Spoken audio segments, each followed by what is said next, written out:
like to read the bios of our speakers. Brother Ali Dawa is an activist, international public speaker, and prominent YouTuber who has achieved wide-scale popularity among Muslim communities in the West. He is engaged in community outreach work as well as polemics with people of different religious backgrounds. Ali is a student of comparative religion and as such has online releases which aim to raise awareness to mass audiences on such topics. He is also active in deconstructing extremist narratives, both far-right and Islamic political extremism. Brother Mohammed Hijab is a debater and public speaker who engages in discussions and polemics on a wide variety of topics, including religion, politics, and society. He completed a political degree and a master's in history from Queen Mary University. He has taught and instructed courses on humanities and languages in many contexts. He has numerous ijazas in some Islamic sciences and has studied in multiple Islamic seminaries, including the Shinqiti Institute, please correct me if I'm wrong, which employs a traditional Mauritanian style of teaching the sacred sciences. Without further ado, please go ahead. Assalamu alaikum wa rahmatullahi wa barakatuh. So this is a very important topic, the question of Islam and feminism, and I think it's very important from the outset here to ask the question, why are we doing this in a sense? I mean, what is the objective in having these kinds of discussions, these kinds of dialogues and so on? And I think it's very important to realize that in an increasingly globalizing world and mass entertainment and technology and so on, that it should be that people understand each other to as much an acceptable degree as possible, so that obviously compromise and accommodation can be made from all angles. Recently, frankly, as Muslim communities in the West, we've been asked questions with regard to human rights, liberalism, feminism, equality, gender equality, and so on. What I'm going to propose today is that there should be an accommodationist approach. There should be an accommodationist approach whereby Islamic traditionalism, understood jurisprudentially or classically, can make as much accommodation for new ideas, especially in a world whereby there is constraint among Muslim communities and so on. But at the same time, I do believe that the accommodationist approach has to also apply to Western ideas, or ideas which have been produced in a Western context. And so the main argument, if you like, today is that I feel that there should be no epistemic advantage given to Western ideas or ideas produced in a Western context, or knowledge productions that were in the West, in analysis before a comparison begins.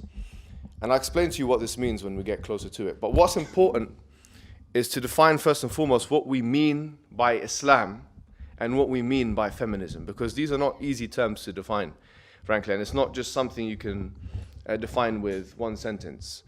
I mean, there is a scope of interpretation with both of those things. So when I say Islam today, what I mean is Islam understood jurisprudentially and classically.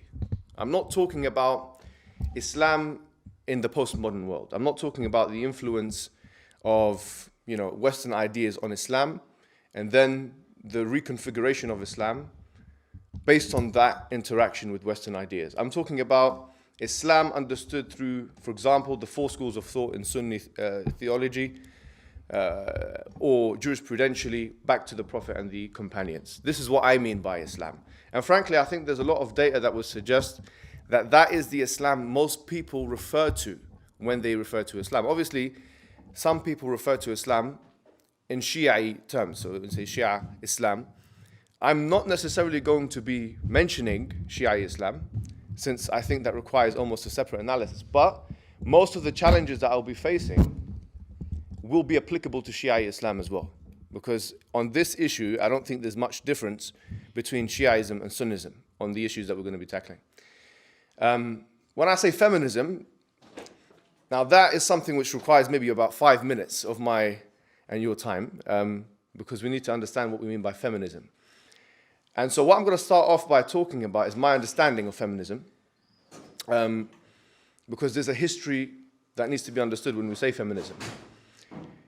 So let's start with that and ask, when we say feminism, what do we mean? So obviously, if you go modern parlance, in the common vernacular, it will say something like political, economic, and social equality between the sexes. Very straightforward definition. Many people wouldn't need to go any further than that. That's what feminism is. I would beg to differ with that definition. I don't think that's a fair enough definition of what feminism is, based on the history.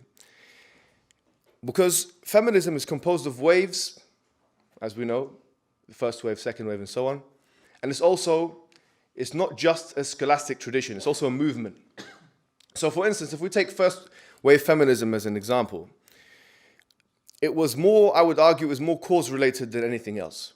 So we're talking about the early 1900s, and the cause was universal suffrage. So in the US, in the UK, in Canada, and other parts of Western Europe, the idea was to get women to vote. That was the cause. And it was a successful cause, something which in 1917, 18, and so on, was successful to a large extent.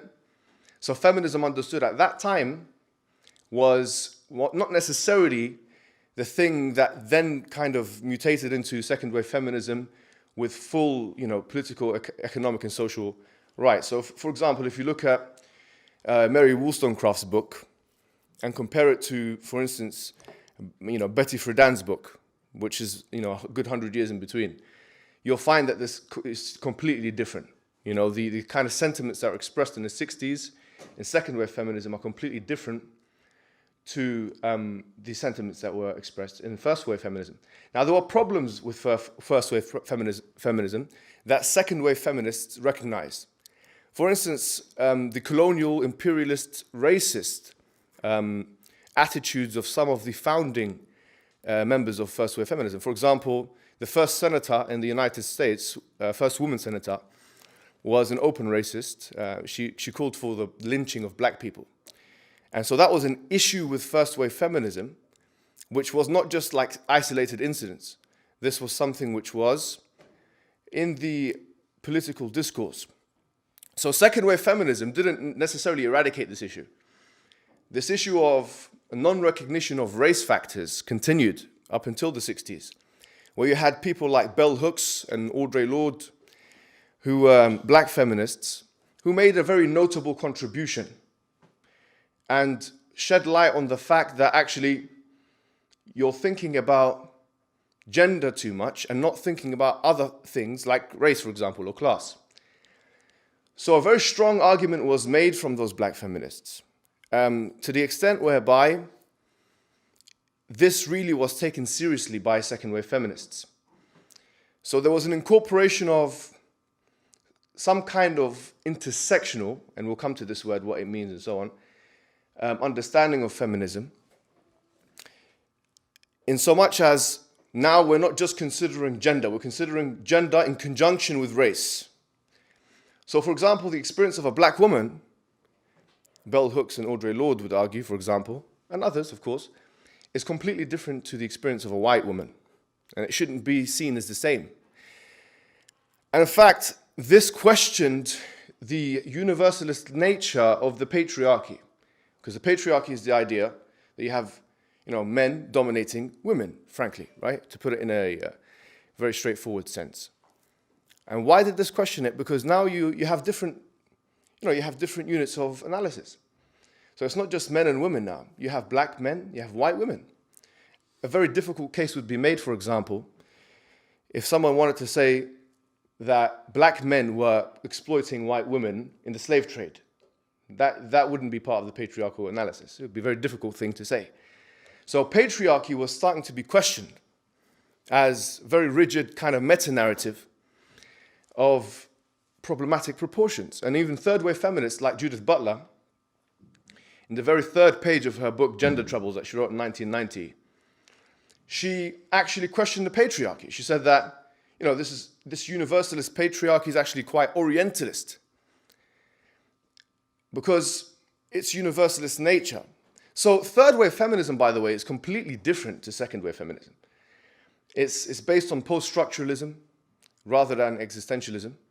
It's completely different. And what started to become the trend in third wave feminism, according to the literature that I've read, is this intersectionality now. So this is an important key word.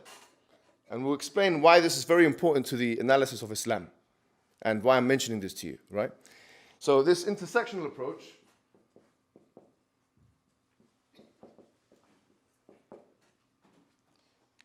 literally, there's a woman called Kimberly Crenshaw in 1989 who dubbed this term in the intersectional approach. And what she argued is that a woman, just like at a crossroads or an intersection,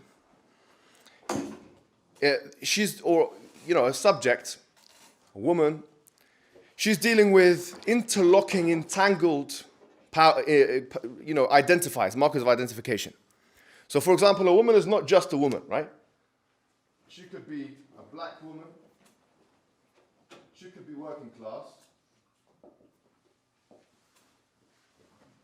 What else could she be? Come on, let's get some engagement. What else give me some other markers? Mother.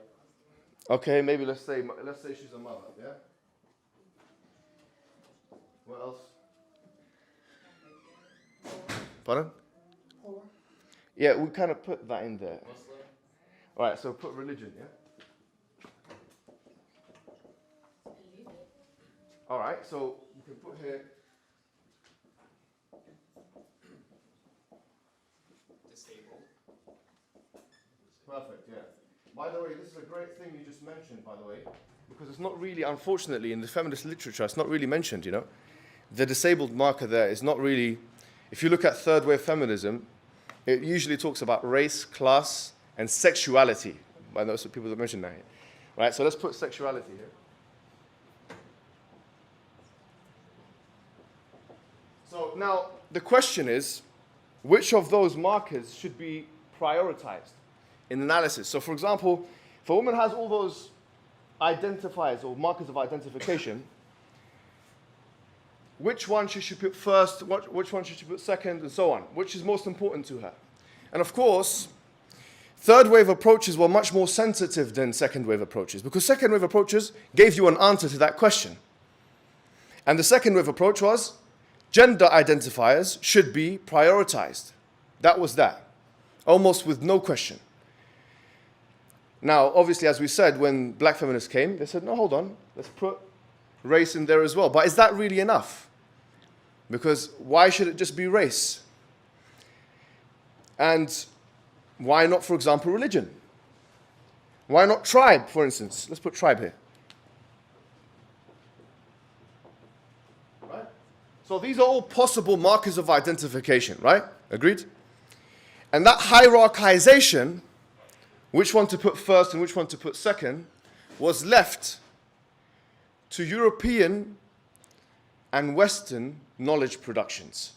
For the most part, white women told the rest of the world what should be prioritized. So white women would tell other women, hold on, we need to think about, for instance, we need to think about being a woman, gender. Yeah. Maybe number two, we'll think about race. Number three, we'll think about social, economic status, and so on. And of course, the question here would be, why is that the job of the dominant hemisphere, in this case the West, the hegemonic hemisphere, to make that hierarchization? Who gave them the power to do that? And who gave them the representation to do that? Did they go to Africa and Asia and do a proper survey and ask to see which one should be in the proper hierarchy order? No.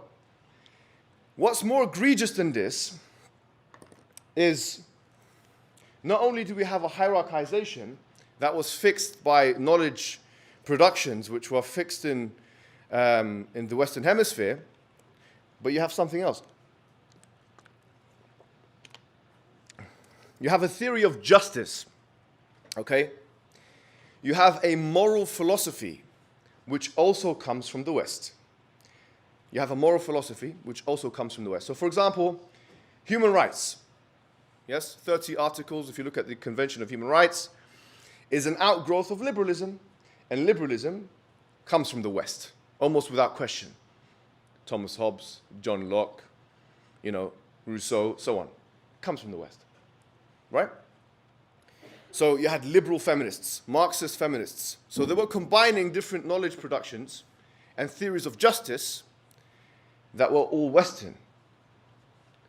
And my argument is just one here. On intersectionalism, that is incoherent. If we are talking about the representation of women, it shouldn't be the representation of white women. It should be the representation of all women. This is my argument. We should be as exhaustive and inclusive as possible in trying to put as many of the the markers of identification in, and we should be as consultative as possible in trying to, on intersectionalism, include as many women as possible. But this was not the exercise that was done necessarily in the Western knowledge production. So what do I propose? And here's where we start talking about Islam as well. I propose,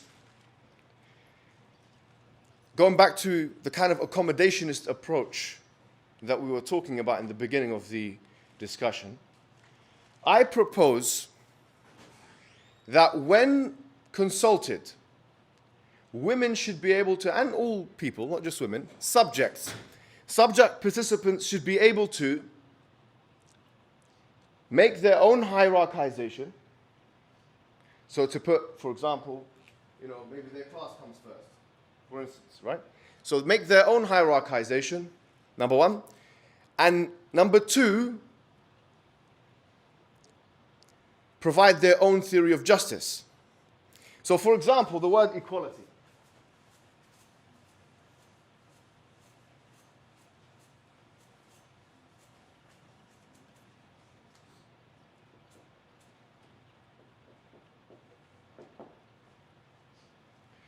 Now, I will propose to everyone here that if we go to different parts of the world and we ask men and women, what does this word mean to you?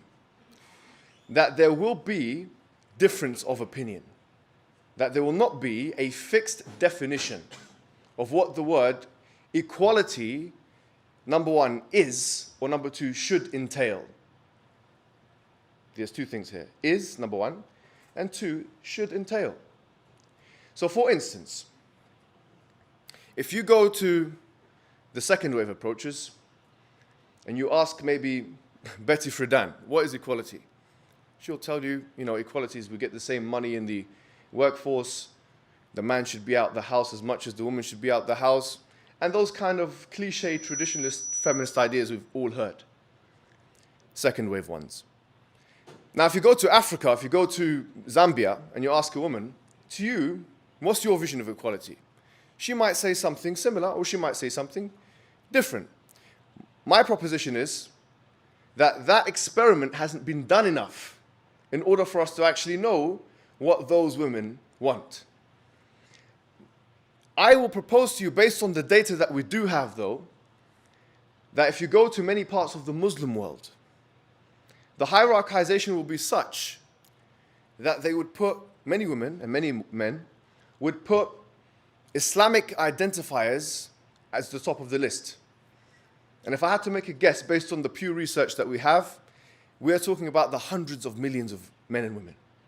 Hundreds of millions, not tens of millions. This is a worldwide phenomenon.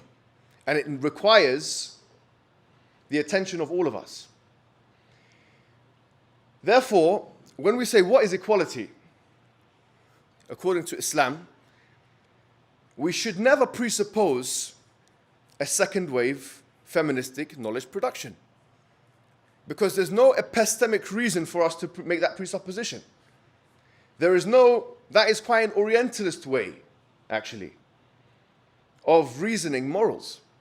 say, no, knowledge productions are like this, equality means this, and we're going to use this version of, or this vision of equality to understand the Quran, to understand the Bible, to understand the Old Testament, and so on. We say no.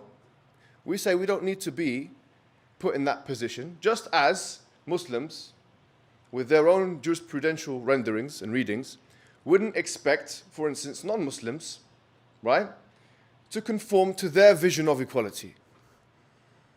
So I think this is quite a fair approach. This is quite a fair approach.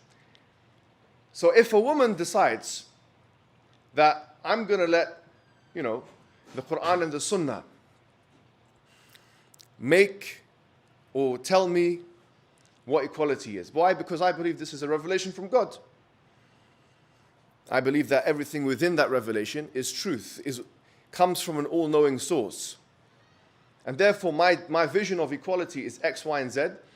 I'll propose to you and submit to you guys today that is not anti-feministic from an intersectional perspective.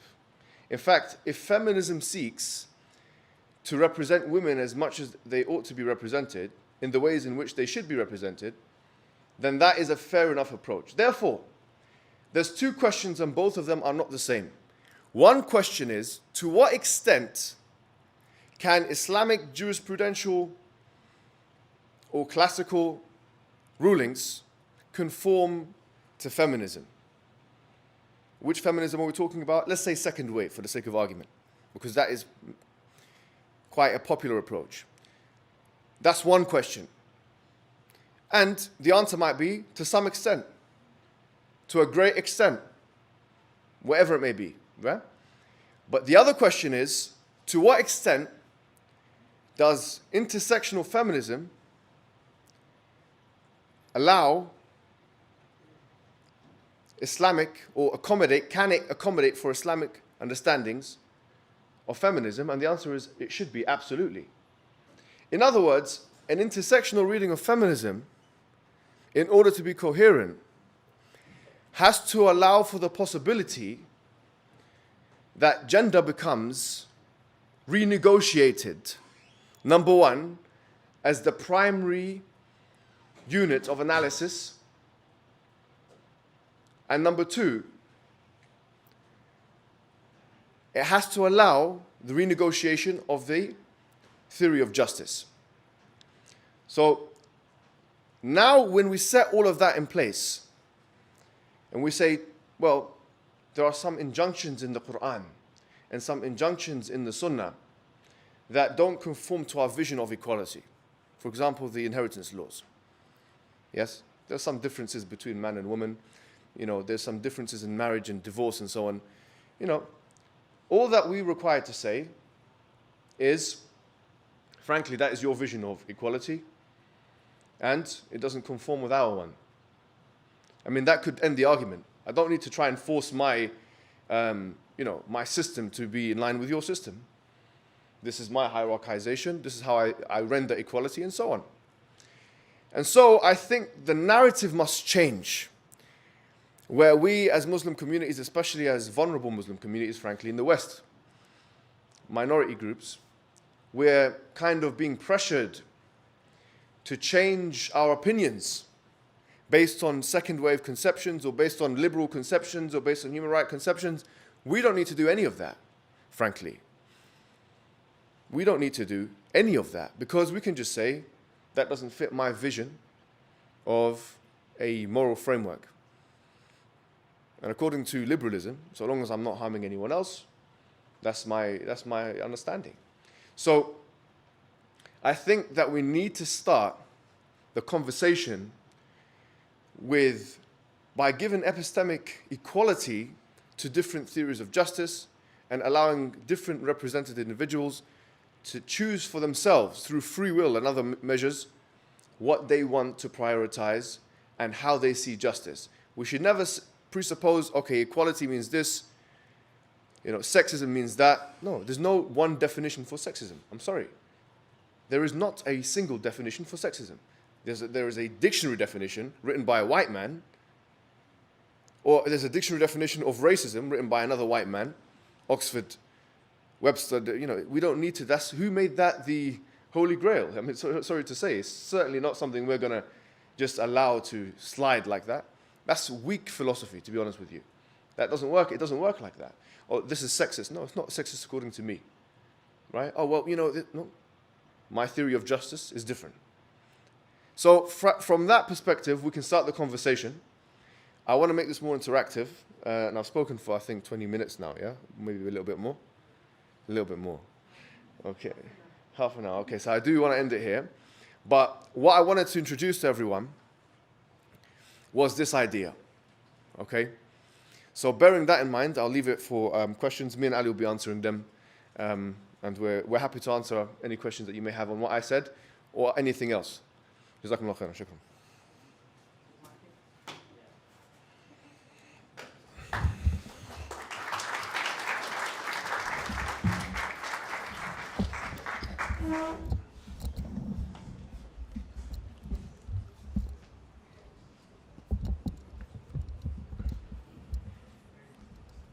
You can write down your questions if you like, or you can say it out loud, inshallah. So that's the plan. Yeah. How long will I speak for? No, it's okay. It's actually How long will I speak? 25. Okay. There's a woman in the back there. Huh? There's a lady there. Yes, Islam.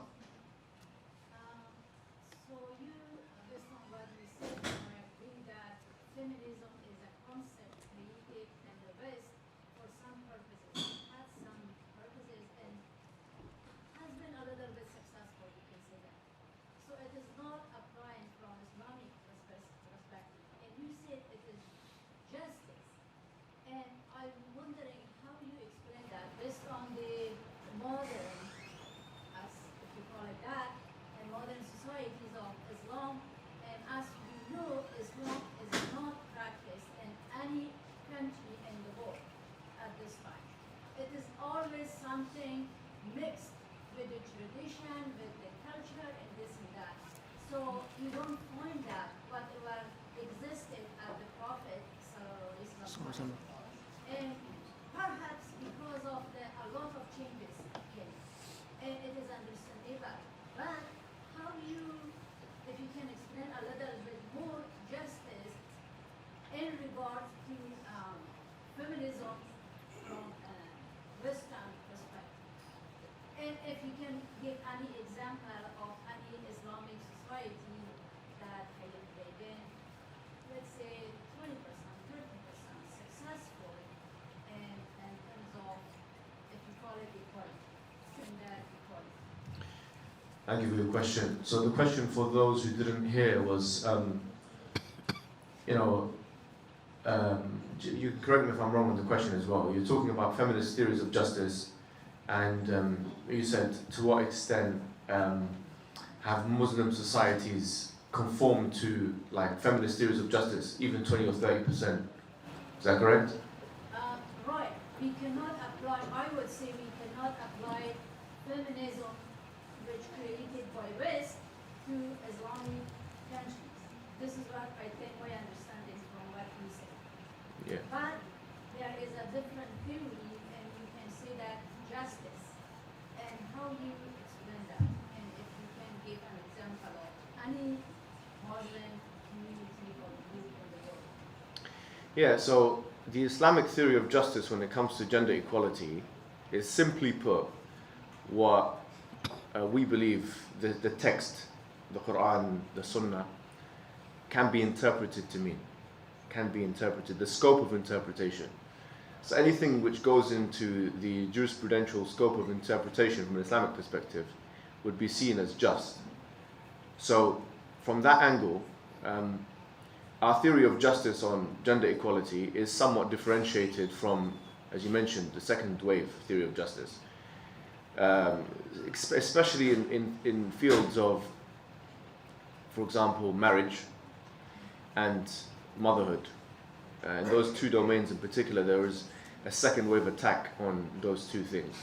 So, obviously, I mean, de Beauvoir, for instance, in her book, The Second Sex, she actually writes chapter on motherhood, chapter on marriage, and so on. And she attacks the whole institution of marriage she attacks motherhood as well. So I think from that angle, if you think about what Islam says about motherhood and what Islam says about the family unit, for example, there's a completely different conception. And so the question is, which conception should we ought to implement in these countries which don't necessarily or may not conform to the second wave understanding of equality? My understanding is that they should not be in line with them. As simple as that. We should not be pressured to accept them just because white women decide that is the normative way of dealing with the world. That's it, really. And also what you said was quite right. Basically, there's a lot of culture involved. And that's sad because, like you said, I truly believe, as like Muslim females, Allah subhanahu wa ta'ala has given the rights that a lot of Western women had to fight for 100 years ago. And that's evident if you look into the Quran and the Hadith literature. But like you said before, these countries or Muslim men, sadly they do not follow the Quran and the Sunnah and the way of the Salaf properly. And that's the reason why that may have led our sisters to look for it elsewhere. So if I ask you guys a question, so put your hand up if you're a Muslim. Okay, put your hand down please. Does Quran and Hadith, Quran and the Sunnah come first for you or feminism? Let's say if our sisters. Yeah, put your hands up. If the Quran and the Sunnah comes before anything. Honest, be honest, it's okay. We're just trying to experiment here. Okay, we've got 1, 2, 3. If feminism comes before the Quran and Sunnah.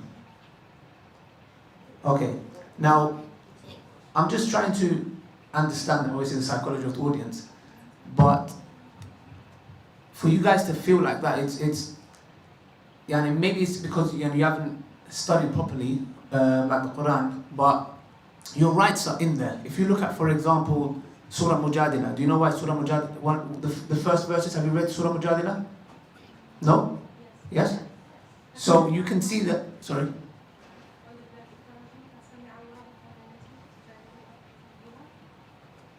Yeah. Yeah, so, mashallah, may Allah bless your sister. So basically, this was revealed based on a female who's married. Her husband said to her, "You are like the back of my mother." Yeah? So she came to the Prophet ﷺ and complained. And he said, "Look, my husband has said this and this." So obviously the Prophet ﷺ said, "Look, you know what he said is wrong, but be patient." Yeah, because there was no kind of revelation, etc. And the Prophet ﷺ doesn't talk from himself. So this revelation was revealed. And this is what it says. Allah has heard the talk of the woman who was debating with you about her husband and was complaining to Allah. Allah was hearing the conversation between both you. Indeed, Allah is all hearing, all knowing. So now Allah SWT is acknowledging and saying, I've heard the conversation between the Prophet and the woman who's complaining about her husband.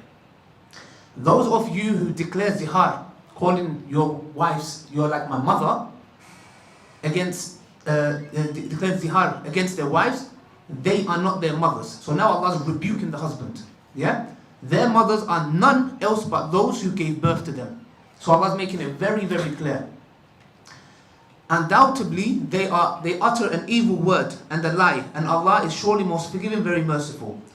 Now, is that where Allah subhanahu wa ta'ala stops? No, He carries on. So sisters, listen carefully please, yeah? The ones who said feminism before Islam, yeah? Okay, this is a kind of a refutation for you guys. I'm joking. Those who declare zihar against their wives, then retract what they said. Listen to what they have to do. Obligated on them is to free the neck of a slave. Yeah? Back in those days, slavery was in force, but not the slavery that took part in this country. They would have to free the neck of a slave. Yeah? That was like an asset for them. Yeah? You had to get rid.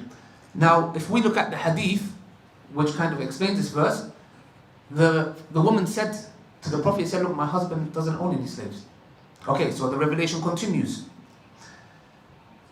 Obligated on them is to free the neck of a slave before the two spouses touch one another. Yeah? So right now, Allah is saying that you cannot have any kind of intimacy until this regulation has put in place towards the husband.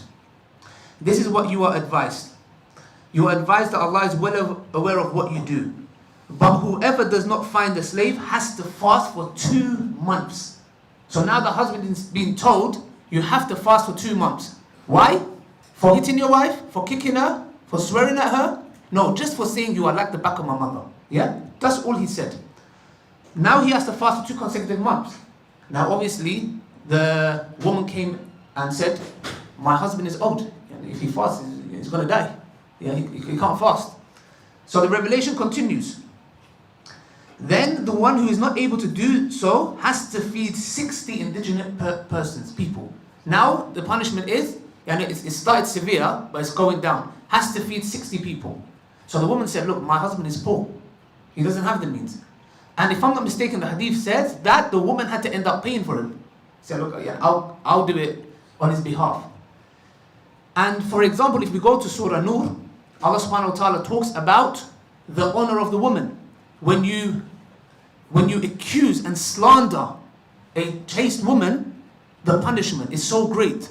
If we go there, if you look at Surah Nur, and this was the Prophet, peace be upon his wife, Aisha radiallahu anha, was accused of adultery. And if you look at the revelation, how harsh Allah is towards the believing men and women and saying, why did you not assume the best? Why was you talking, saying these lies towards Aisha radiallahu anha or any kind of woman? And there was a time when the companion came to the Prophet, peace be upon him, and he said, I saw my wife committing adultery. What did the Prophet, peace be upon him, say? Oh yes, I take your word, you're a man. Yes? No. He said, in my eyes, you're a liar. And I'm going to flog you. You're going to get lashed. Why? Because slander, dishonoring a chaste woman is severe. And then Allah had mercy on the man and the revelation came down. What was the revelation? That they take 3 oaths by Allah. And the 4th oath is that they ask, curse be upon the one who's lying. Yeah? And the man did the same and the woman did the same. And it was left at that. Go to Surah Talaq. When it comes to divorcing women, yeah? The rights. Now why am I mentioning all this stuff to you? And there's many hadiths, the Prophet ﷺ, the man who came to the Prophet, and to who has more right? He said, your mother, your mother, your mother, then who? Then your father. The Prophet ﷺ's last sermon, the best amongst you are those the ones who are best to their family, and if I'm not mistaken, some say best to your wives. Now, Allah subhanahu wa ta'ala has given our sisters their rights in the Quran 1400 years ago. Yeah? The right to own property, the right to choose who you want to marry, the right to keep your surname, the right to work, and the list goes on. And this is very, very important because I want to just touch upon quickly Surah Ahzab. One second. Verse 35, yeah? Let's just quickly read it. Because this is a promise from Allah subhanahu wa ta'ala to you guys, and it's very, very important, yeah? So, I'm going to start from verse 34, if you can listen carefully, yeah? And be mindful of Allah's verses and the wisdom that is recited in your homes. Surely Allah is all kind, all aware. Surely the Muslim man and the Muslim woman, the believing men and the believing woman, devout men and devout women, truthful men and truthful women, patient men and patient women, humble men and humble women, and the men who give in charity and the women who give in charity, and the men who fast and the women who fast, and the men who guard their private parts against evil deeds, adultery, and the women who do the same, and the men who remember Allah much and the women who do. For them Allah has prepared forgiveness and reward. But the following verse is quite powerful, if we listen carefully, yeah? It is not open for a believing man and a believing woman, once Allah and His Messenger have decided a thing, that they should have a choice about their matter. And whoever disobeys Allah and His Messenger, he indeed gets off the track, falling into open error. For us as Muslims, for me, Allah, the Quran, His Messenger come first before anything. Anything. Now this does not mean that we have differences with the LGBTQ community, feminism, whatever it may be. That doesn't mean I'm now hostile towards them, or they're my enemy. No, of course not. But it's very important for us to do that. And I understand some of the sisters who might think, you know what? They've come across certain Muslim men, or it might be their fathers who have treated their mothers in the wrong way, or whatever it may be. And you've said, you know what? My solution is not in the Quran and Sunnah. Why? Because I haven't seen my father implement it. I haven't seen my brother implement it. Yeah? I understand where you're coming from. But if somebody, if this, your father or your brother, whoever it may be, if he is not going to stop doing what he's doing, acknowledging the punishment of Allah, do you think he's going to listen to feminism? Like, is he going to say, okay, I disobey God because God wants me to treat females in a righteous way. I'm not going to listen to that, but okay, I'll go and listen to feminism. Of course not, he's not. And that's why we ask our brothers to follow the Quran and the Sunnah properly. That's when, inshallah, you'll be a good role model, and our sisters can see that, how you treat our sisters, our mothers, females in general. And then we would not have this situation where, because it's not right Islamically, for us to put feminism or any kind of ideology before Islam is actually a major sin. It's a major sin. So it's just, I thought I'll give you this little reminder, inshallah. Forgive me if I said anything wrong, but it's just a reminder that we put the Quran and Sunnah before everyone, because Allah is the one who feeds me and you. Wallahi, Allah is the one who feeds me and you. The water, this water that I have is from Allah. The food that I eat is from Allah. The health that I have is from Allah. My parents are from Allah. For me to turn around and say, oh Allah, I don't care about your book, there's this new ideology or whatever it may be, I put this first. I'm not saying you've committed this, but it's like those who go to statues and start saying statues, like thank you, and the statue can't help itself. You know, it was made by mankind. Just as feminism, and there is some beautiful things in feminism. We agree with it. You know, like with Christianity, Allah subhanahu wa ta'ala says, you know, laysu sawa, like the Christians, the people of the book, they're not the same. And there's a lot of things that we agree. But that doesn't mean I'm going to come and say, okay, I'm a Muslim Christian. I'm a Muslim Christian. What do you mean you're a Muslim Christian? No, I'm a Muslim Christian Jew and Sikh feminist. And why do I need to say that? Just because we agree in certain terms doesn't mean I need to adopt all the names. All it means is I'm a Muslim. As a feminist, yep, we agree on A, B, C, yep, D, G, But the rest, we do. You get what I'm trying to say? And I will repeat once again, please, my dear brothers and sisters, put your Lord before everything. Alhamdulillah. Try to build closeness to Him. And hopefully, inshallah, that's my little message from London to California.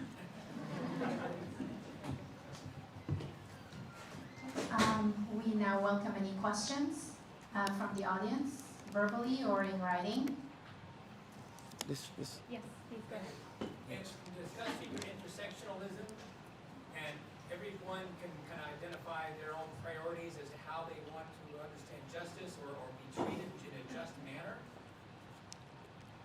If everybody's kind of has their own thought, which I totally agree with, but then how does a group collectively try to move an agenda forward, like back in the day when it was suffrages, and then it was, you know, the race, and now it might be, you know, gender equality, and if there are a dozen or more of these criteria, and how is a common theme, is there a common movement or a common theme that can be moved forward if everybody has their own priorities? Yeah, I think if more than one person agree on the same kind of hierarchy. So for example, if someone just puts something at the top, if there's 10 people that put something at the top, or 20 or 30 or 100, and they make that very clear and they all agree on that priority, then they can easily forge agreement and create a movement to do whatever they think is just. I think that would be the only way. And the reason why I put that forward to people now, the only reason why I put that intersectional thing there is because I think it has been forgotten. And I feel like colonial feminism has taken over to a large extent, unfortunately. And we see this in kind of how feminist discourse has taken root in Africa and Asia. And how Africans and Asians have become the subject of investigation in the Orientalist term. You know, rather than being consulted, they've been told. Or rather than being spoken to, they've been spoken at. Rather than being, you know, asked to represent themselves, they've had a group of other people represent their own interests. And I think that only serves to create that binary, that problem, that clash of civilizations narrative. It bubbles under the surface. And I think there's no effective kind of byproduct that comes out of it. The net result of that will be tensions. And so I think that if we're being honest, we do have to revisit, especially our theories of justice. We can't assume that feminism or that equality should be defined in this way, in this usually quite economic way. And so I think from that perspective, going back to what Ali says, from a Muslim perspective, we'd say, look, whatever is acceptable from the Quran and Sunnah, since we believe that this is from God, for example, there's a lot of us that believe that. Just as there are a lot of Jews that believe that the Old Testament is from God, like a lot of Christians believe that the New Testament, and so on, we will take this as the priority, and we will move forward with this. And as it will link, this is a very good, I believe, this is one of the only ways we can solve the tensions that exist as well between different minority groups. We're going to be mentioning this when we talk about LGBTQI. So the reason why is because there are questions of, for example, homosexuality, which we're going to cover, and what is considered as homophobia. Who gets to choose, what homophobia is? Who gets to choose what Islamophobia is? And so on. And that's going to be, I think, a very important discussion that we have, which will serve to build some really important bridges between different communities, which will help everyone kind of go forward in a way which allows everyone to compromise within their own principles. And that's what we're trying to do. We're trying to make everyone's principles as facilitative as possible, and then as communities, we can move forward collectively in that way. And Brother Mohammed, did you want to add anything? No, not really. Okay, there was a gentleman there. Yeah, if I understand your theory well, is you're saying that human rights, LGBT, whatever of this are not as universal as they are advertised. Yes. And you're promoting kind of culture flavor of these universal principles. Like say, yes, we are for justice, but I have my religious system. This African have their tribal system, and then you have to accommodate this. So the problem with this narrative is that, and I'll give an example. The two examples. The slavery abolition and many other women rights. They were driven by Occidental. And at the beginning, when they say we have to stop the slavery system, the Sheikh and ulama used the same argument you use, and they were demonstrating. They say this is part that in Islam is allowed, and you are going against Islam. Now, 100 years later, no one is saying that. So the problem is, like you probably looking for, it might end up, I'm looking for an excuse to not adhere to universal, but when you look at the Quran, tons of ayah say that this is a universal message. So if we push this narrative of Eurocentrism, human rights, whatever, I think they are more universal than what you think. Okay. So let me make a correction. You said that slavery was kind of driven by the Occident, and I was resisted by the Muslims.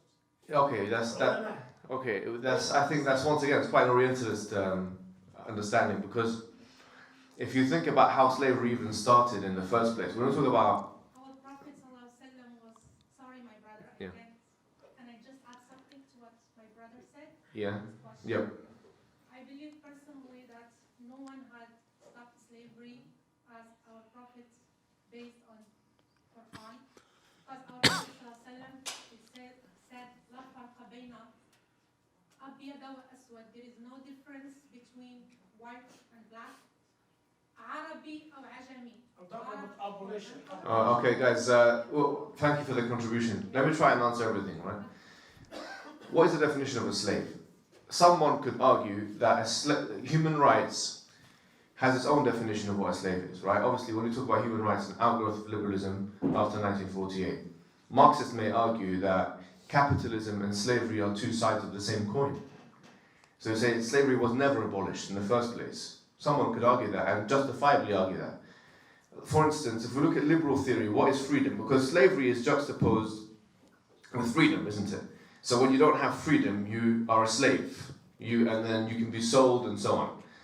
So someone who's basically being, who is in a transnational company, for example, working in a factory for a transnational American company in China or in Bangladesh, and they have no other option but to work there, and if they are fired, they will starve to death.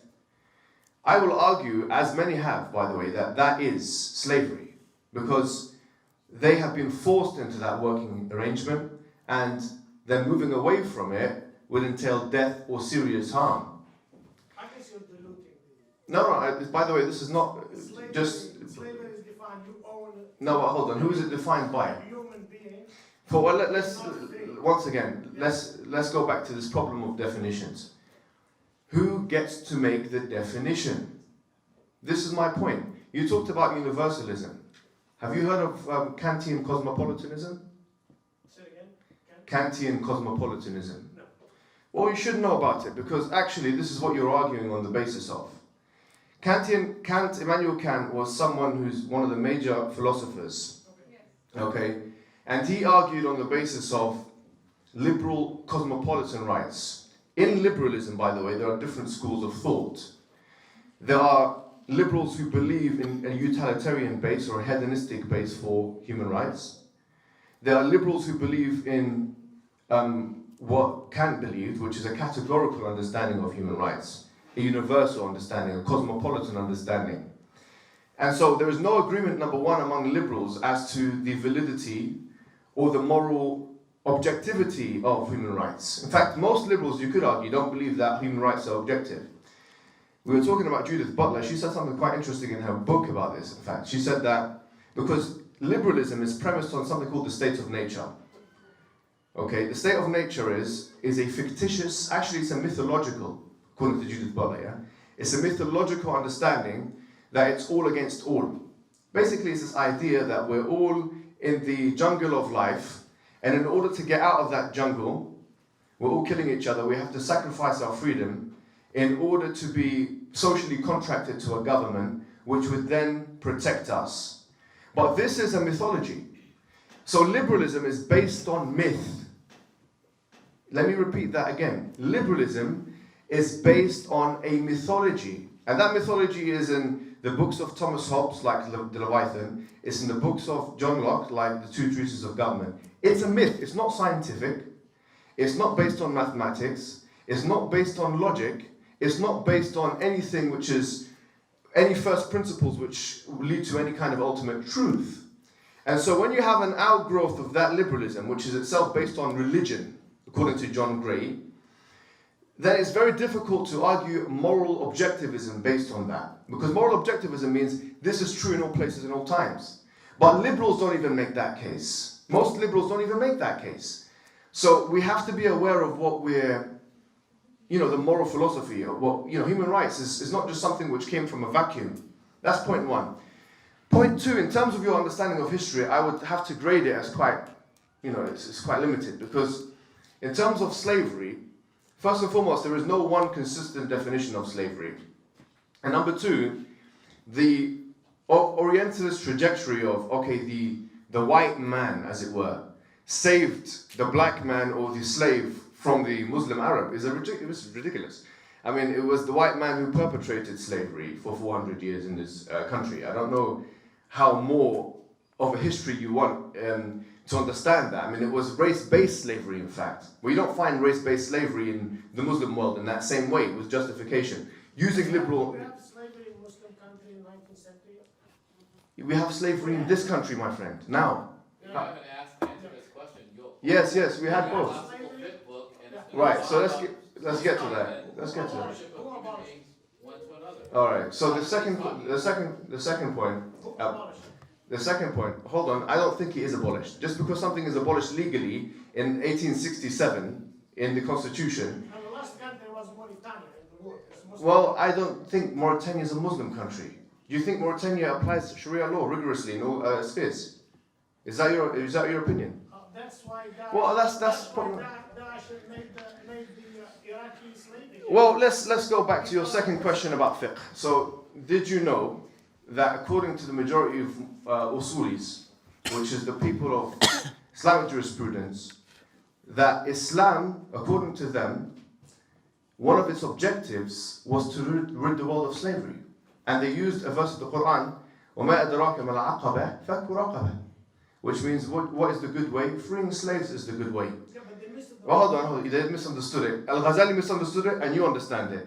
But let me tell you something, even though Al-Ghazali misunderstood it and you understand it, maybe I'll give you another evidence to give you another understanding, a bit of a flavor for you.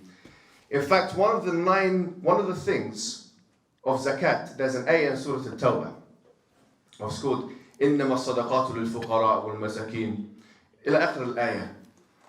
It talks about 8 categories of individuals that zakat, which is a pillar of Islam, should be paid to. And one of them is وَفِي الرِّقَابِ. وَفِي الرِّقَابِ, which means to free slaves. To free. So you're telling me that Islam wants to free slaves? Yeah, the Quran is telling you that. Yeah, but he started short. Oh. And who pushed that? No, the Quran is telling you that. So I'm not telling you that. I'm giving you references. I've given you chapter 91, Surah Al-Balad. وَمَا أَدْرَاكَ مَا الْعَقَبَةُ فَكُّ رَقَبَةٍ. I've given you the verse in Surah Al-Tawbah. Now I want you to give me, right, just like I've given you, I want you to give me, using, for example, the logic that I've just used. In the beginning in this country, for example, there's independence 1776. You had the Federalist Papers, you had lots of documents. The Constitution, you had many different papers. The 13th Amendment was put in the late 19th century. What is the 13th Amendment?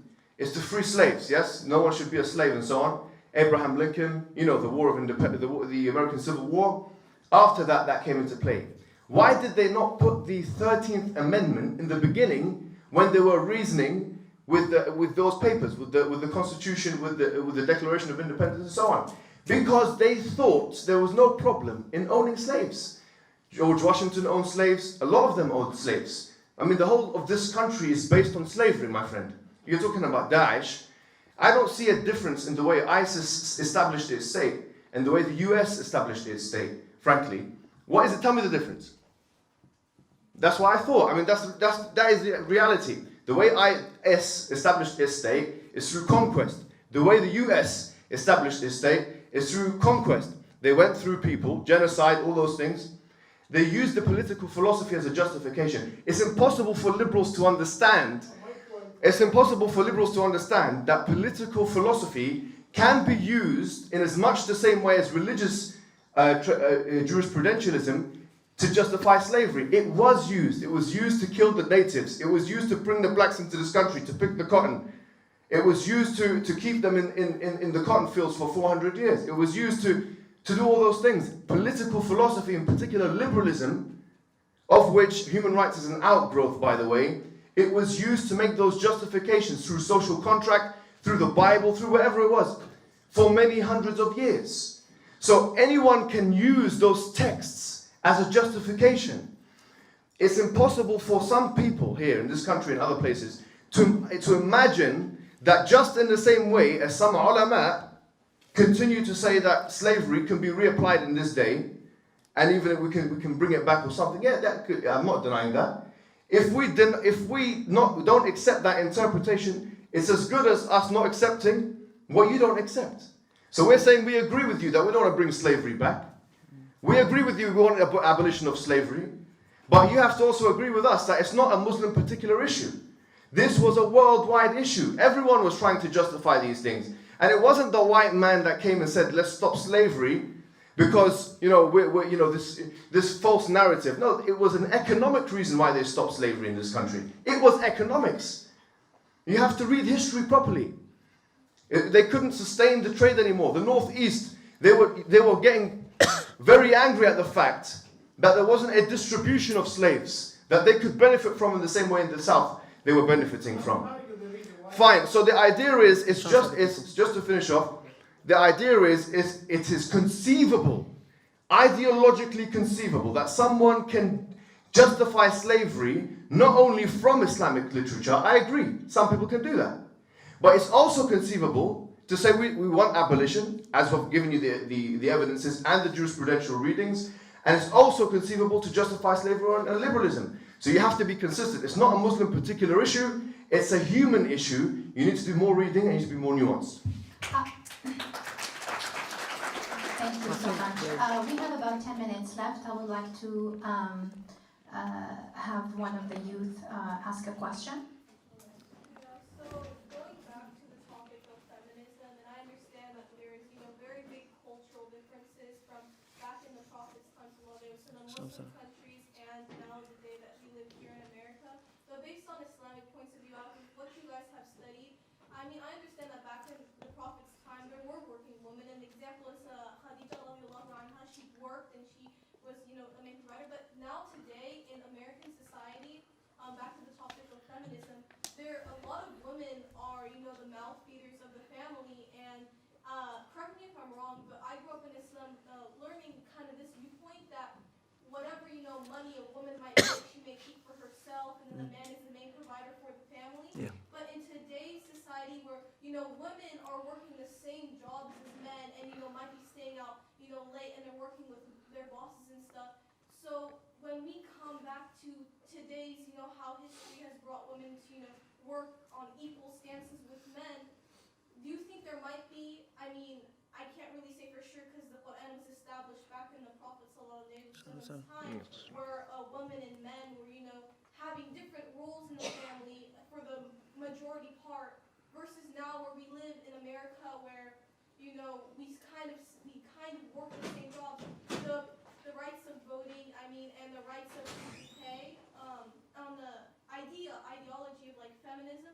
What is your stance on these? Because we're now in a time where it's entirely different, and we have to, in order for us to embrace Islam and what it asks us, and what it asks of us, what do you guys think, like for inheritance and stuff as well, because of what our times today? Because now both women and men are providing for their family and like inheritance and everything. Do you think that our circumstances might change as well?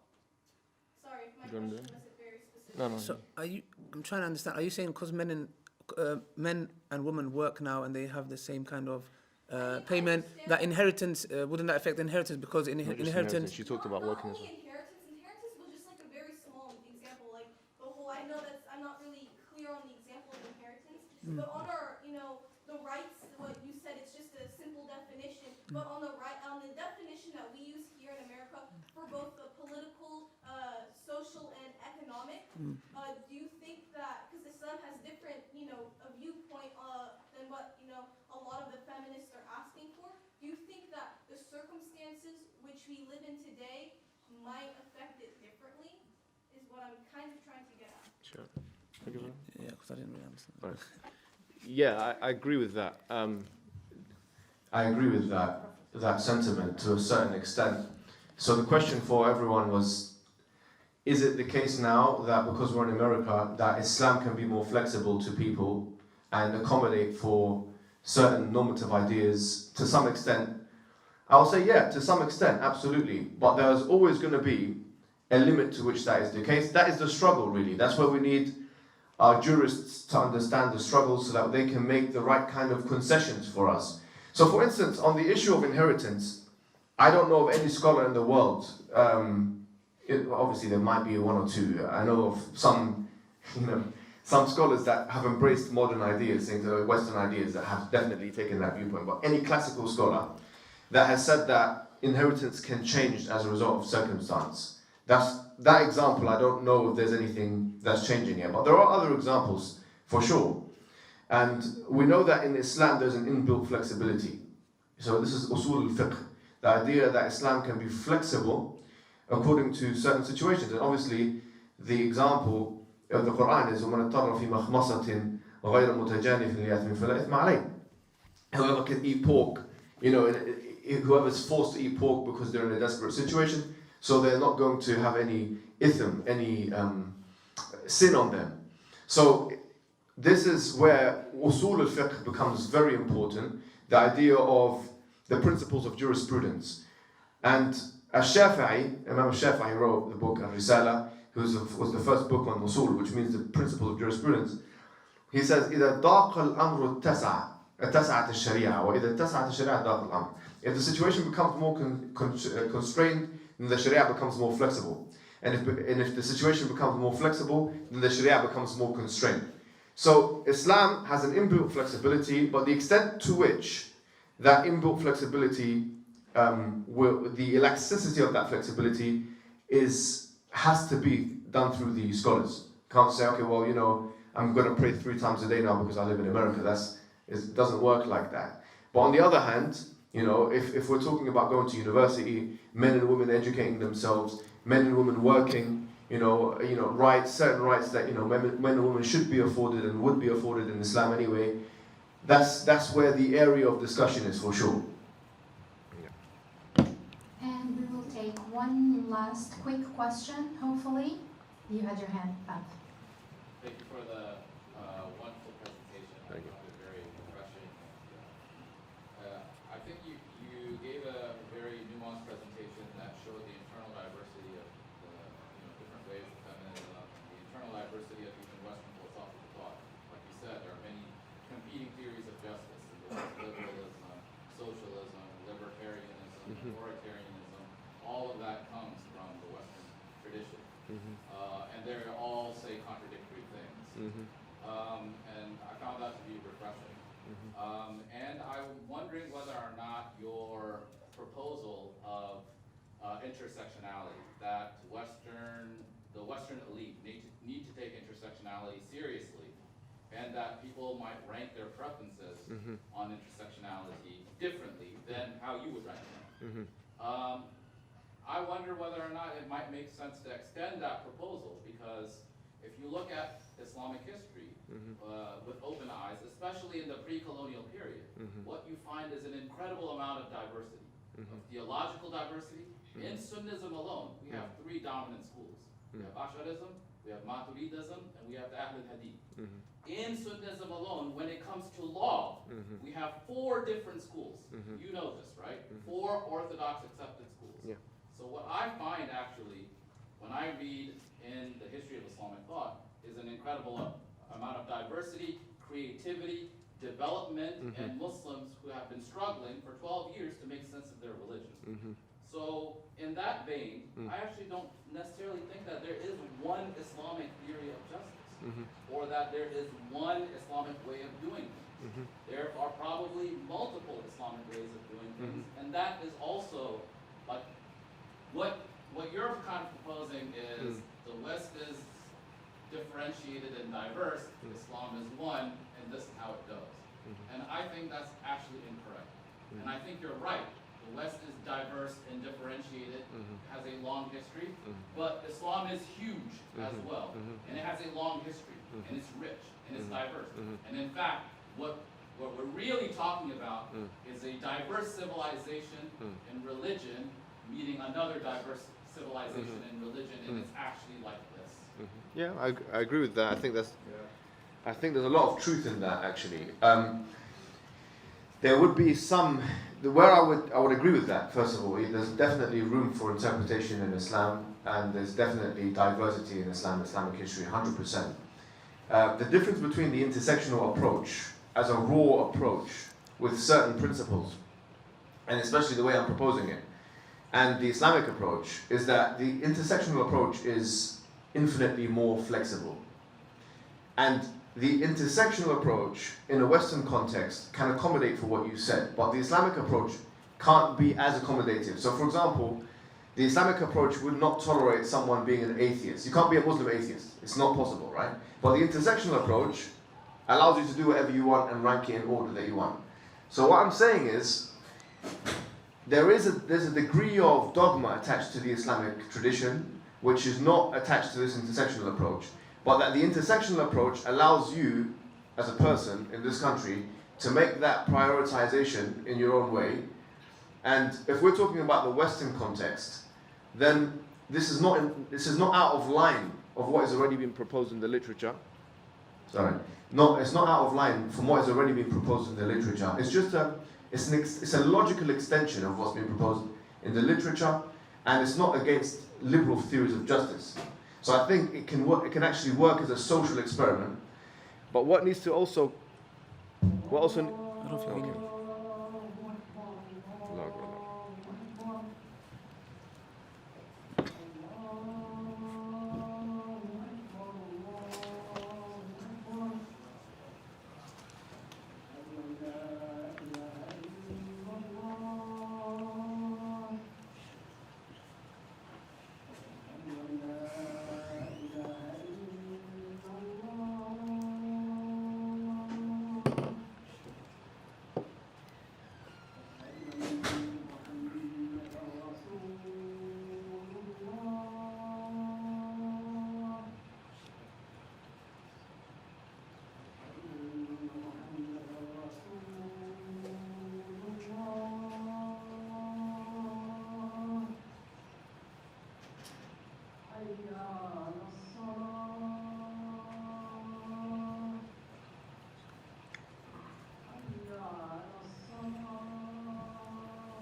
So we'll take 2 minutes to conclude.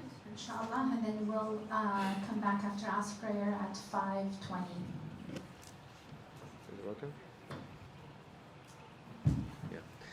So from that perspective, there's more rigidity there from the Islamic perspective, because there's certain principles that Mu'tazilis and Shi'is and Sunnis and almost everyone would agree with, like La ilaha illallah, for example. Maybe the understanding of it is different, but the understanding that there's a prophet called Muhammad and he's the, certain things that you really strip them away from the discourse and it doesn't really become Islam anymore. But the thing is this, yes, that's true. Yeah. But when you look at concrete issues like Mm. marriage rights or divorce rights Mm. or slavery or whatever, or Yes. whatever other variety of issues there Yes. are, the fact that you're committed to La ilaha illallah Muhammad Rasulullah, and the Yes. fact that you're committed to Quran as Yes. authority and Sunnah as authority, you can still be committed to all of those things. Mhm. And there can be many reasonable interpretations of those sources, Yes. and we can accept them as all reasonably Islamic. Yeah, I agree with that fully. I told you that was the approach I was trying to advocate when we were talking about slavery. That now, for example, we have this view, and this is, I would say, the mainstream traditionalist view. There's always going to be an aberration. There's always going to be an exception or exceptions. But the exception was, or the understanding is, that Islam, its objective was to abolish slavery. For instance, right? The objective was to abolish slavery, and the verses are, it's very many, right, in the Quran and the Sunnah, and the Hadith and the Sunnah, that was going to be done incrementally over a period of time. And that was going to be difficult to do all of a sudden. Can you cite an Orthodox scientist who said that? Yeah, Al-Ghazali. Because you are Abu Hamid al-Ghazali. Abu Hamid al-Ghazali. Yeah, he died in 1111. Yeah, And he's one of the most orthodox and accepted people. He wrote Al-Mustasfa. according to my, I didn't hear about Ghazali. According to my research, only Ibn Arafah, nobody paid attention to him. Al-Ghazali. Al-Ghazali is the one. No, Ibn Arafat. Arafah, Oh. who say that Islam wants to abolish slavery. Who? Arafat. Yeah? 400 years, but nobody paid attention to him. Okay, no problem. We don't pay attention to those who don't pay attention to him No, then. no, you're saying it now as a given. Yes. It was given an exception. You gave me one or two exceptions? No. It was driven by universal principle. No, because Al-Ghazali came before John Locke by 500 years. So did they abolish Islam? They had that view. They had that, in principle, they had the view. If you're asking me, was the view there in Islam before modernity, right? I'm telling you, it was there because modernity started, you could argue, in the 17th century, let's say, for the sake of argument. John Locke died 1706. He died 1706, yes? And he's seen as the founding father of liberalism. So Al-Ghazali died 1706, 1111, and John Locke died 1706. There's a good 605 years separating them. So what is the impact of Ghazali? he's probably one of the biggest scholars of all of Islamic history. Saying that it wasn't influential. Yeah, very much so, yeah. But I don't understand what you're saying. It's not just like Ghazali said, slavery is haram. And in fact, if you look at his fiqh works, Yeah. I mean, I haven't looked at this specific issue. He doesn't have a fiqh book like this. Wajiz and Wasid, he has two fiqh books. There's no thing on slavery. There's no bab in. There's no standard fiqh book that doesn't address slavery in some form or But they don't have a bab there for that. Except for, you could say, for example, a bab means a chapter dedicated to it. So, what do you call it? Shafi'i had a bab for that actually in his Kitab al-Umm. And do you know what the bab was called? A Shafi'i. The chapter of freeing the slave. So I can give you that. And he died, he was around 150 I AH. know what you're saying. What you're saying, and I understand what you're saying. And I understand what this brother is saying as well. What you're saying is that if you go back to our history and our moral philosophy and our fiqh, there are plenty of principles articulated by thinkers that we can use to construct a Islamic abolitionist position. Yes. That's what you're saying, right? 100%. And I agree with you. That's what I'm saying as well. What this brother is saying Yeah. is that, yes, we can do that, but they did not do that. Yeah, they might not have been able to do that. A lot of them didn't He's do just that. saying they did it. Yeah. Now you have to differentiate between principles and actions because historical forces are something else. Last comments from the speaker, please. I want to So- give everyone enough time to do a vote. When we come back, we're going to go into a very controversial topic of LGBTQ. I'm sure you're going to all come back and really want to hear how I deal with that one. Okay. Jazakumullah khair. All right, Bismillah ar-Rahim. This is going to be, hopefully, once again, in the same kind of ways we try to facilitate things. And the whole point is with this, again, just to reiterate, why we're talking about these issues is because we try and solve tensions and contradictions that exist between different communities in the West and elsewhere, okay? And so, obviously, when we talk about LGBTI or Q plus, whatever way you want to formulate it, and the members of that group, if we want to call it a group in a fixed term, which we'll come to in a second, and also their interactions with Muslim community, and or if there's an intermix between the two kind of communities in any way, which can be possible. And so that's one aspect, how individuals react or act with each other. But the other thing that we need to talk about is the principles of operation. And it's got to be very much in line with what we talked about before about intersectionality, because I think, once again, this is our way out of a lot of the contradictions that exist between the different groups. Now, there's a few concepts I want you guys to be familiar with. This might be a little bit technical, and I apologize once again if people were complaining it's a little bit technical. I'll try and keep it to a minimum. But it's important, I think, that these points are made. One of the concepts is homo nationalism, right?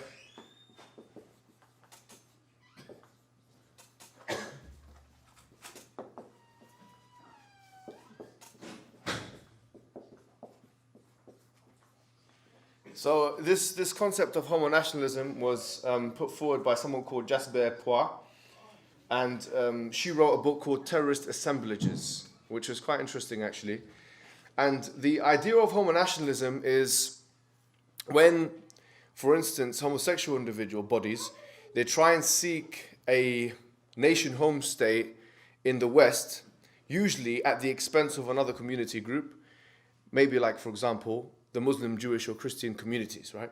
Once again, these are not monolithic communities, but the idea is that the promulgation of one set of community rights goes at the expense of another community because of the othering that is created in that kind of construction. So that was the argument that she put forward. She gave case studies. The case study, for example, of Abu Ghraib prison in 2004, where what happened was you had military men in America forcibly kind of rape and molest men in the prison and force them to do homosexual acts with each other and film it. And these pictures became viral. I'm not sure if you are aware or remember that kind of that news story. And she used that as a case study to show that because of the othering process, that the Orientalist images that were associated with Muslim people in particular were used as a punishment now, right, to Muslim individuals through the medium of the American army. So in other words, it's almost as if the army was punishing those people for having a view that was aberrational to the normative view about homosexuality in the West. So we're going to force you to be free by showing you what you're missing out on, or some other kind of sick, perverted logic like that, which meant for the individuals being raped and pictures being taken about them and so on. But this kind of homo-nationalist phenomena, it doesn't stop at one or two case studies. It's actually quite a common thing. Because, for instance, when you have Uganda, it's a country which is ranked among the highest in terms of its rejection of homosexuality as a public kind of act to be done in public. So I think they did surveys, and this Uganda was one of the top countries. And it's not a Muslim majority country. There are Muslims there, but it's not a Muslim majority country. It's an African country. And so in 2004, if my memory serves me correct, what happened is, because the president of Uganda, he decided to kind of ban homosexuality in public, and there was a LGBT movement. Sorry, it was 2014. I apologize, but it's not 2004. 2014, because once again the president of Uganda decided to ban certain things in public. So what happened is the president of the United States, which was Barack Obama at that time, decided to impose certain sanctions on Uganda. Remember, Uganda is a country which is a lower, LEDC country, lower economically developed country. So in terms of GDP, they don't really have, and they have a high level of, infant mortality rate and all that kind of thing. So one of the things that the American government did with Uganda is it suspended its aid, or part of its aid. It did 3 or 4 things.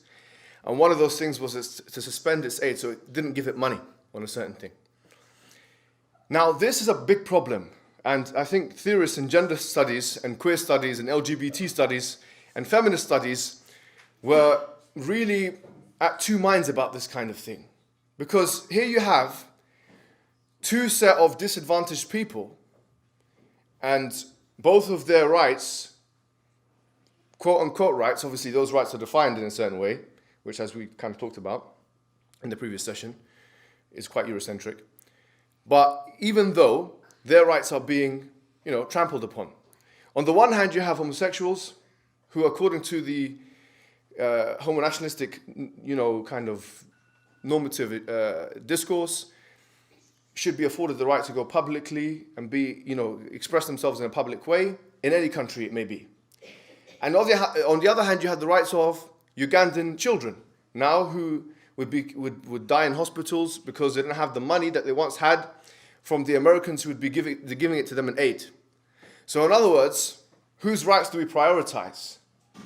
It's a very complicated thing. It's not easy. Whose rights do we prioritize? Because here, if you want to impose that kind of a sanction on Uganda, the material net result of that in Uganda will be that children will die in Uganda. So LGBT rights, so-called LGBT rights, according to the European Eurocentric narrative, if you try and enforce them in that context, the opportunity cost from an economic perspective is the disenfranchisement of Ugandan children, which leads to death and increase in infant mortality. So there's a trade-off here. It's not a straightforward question.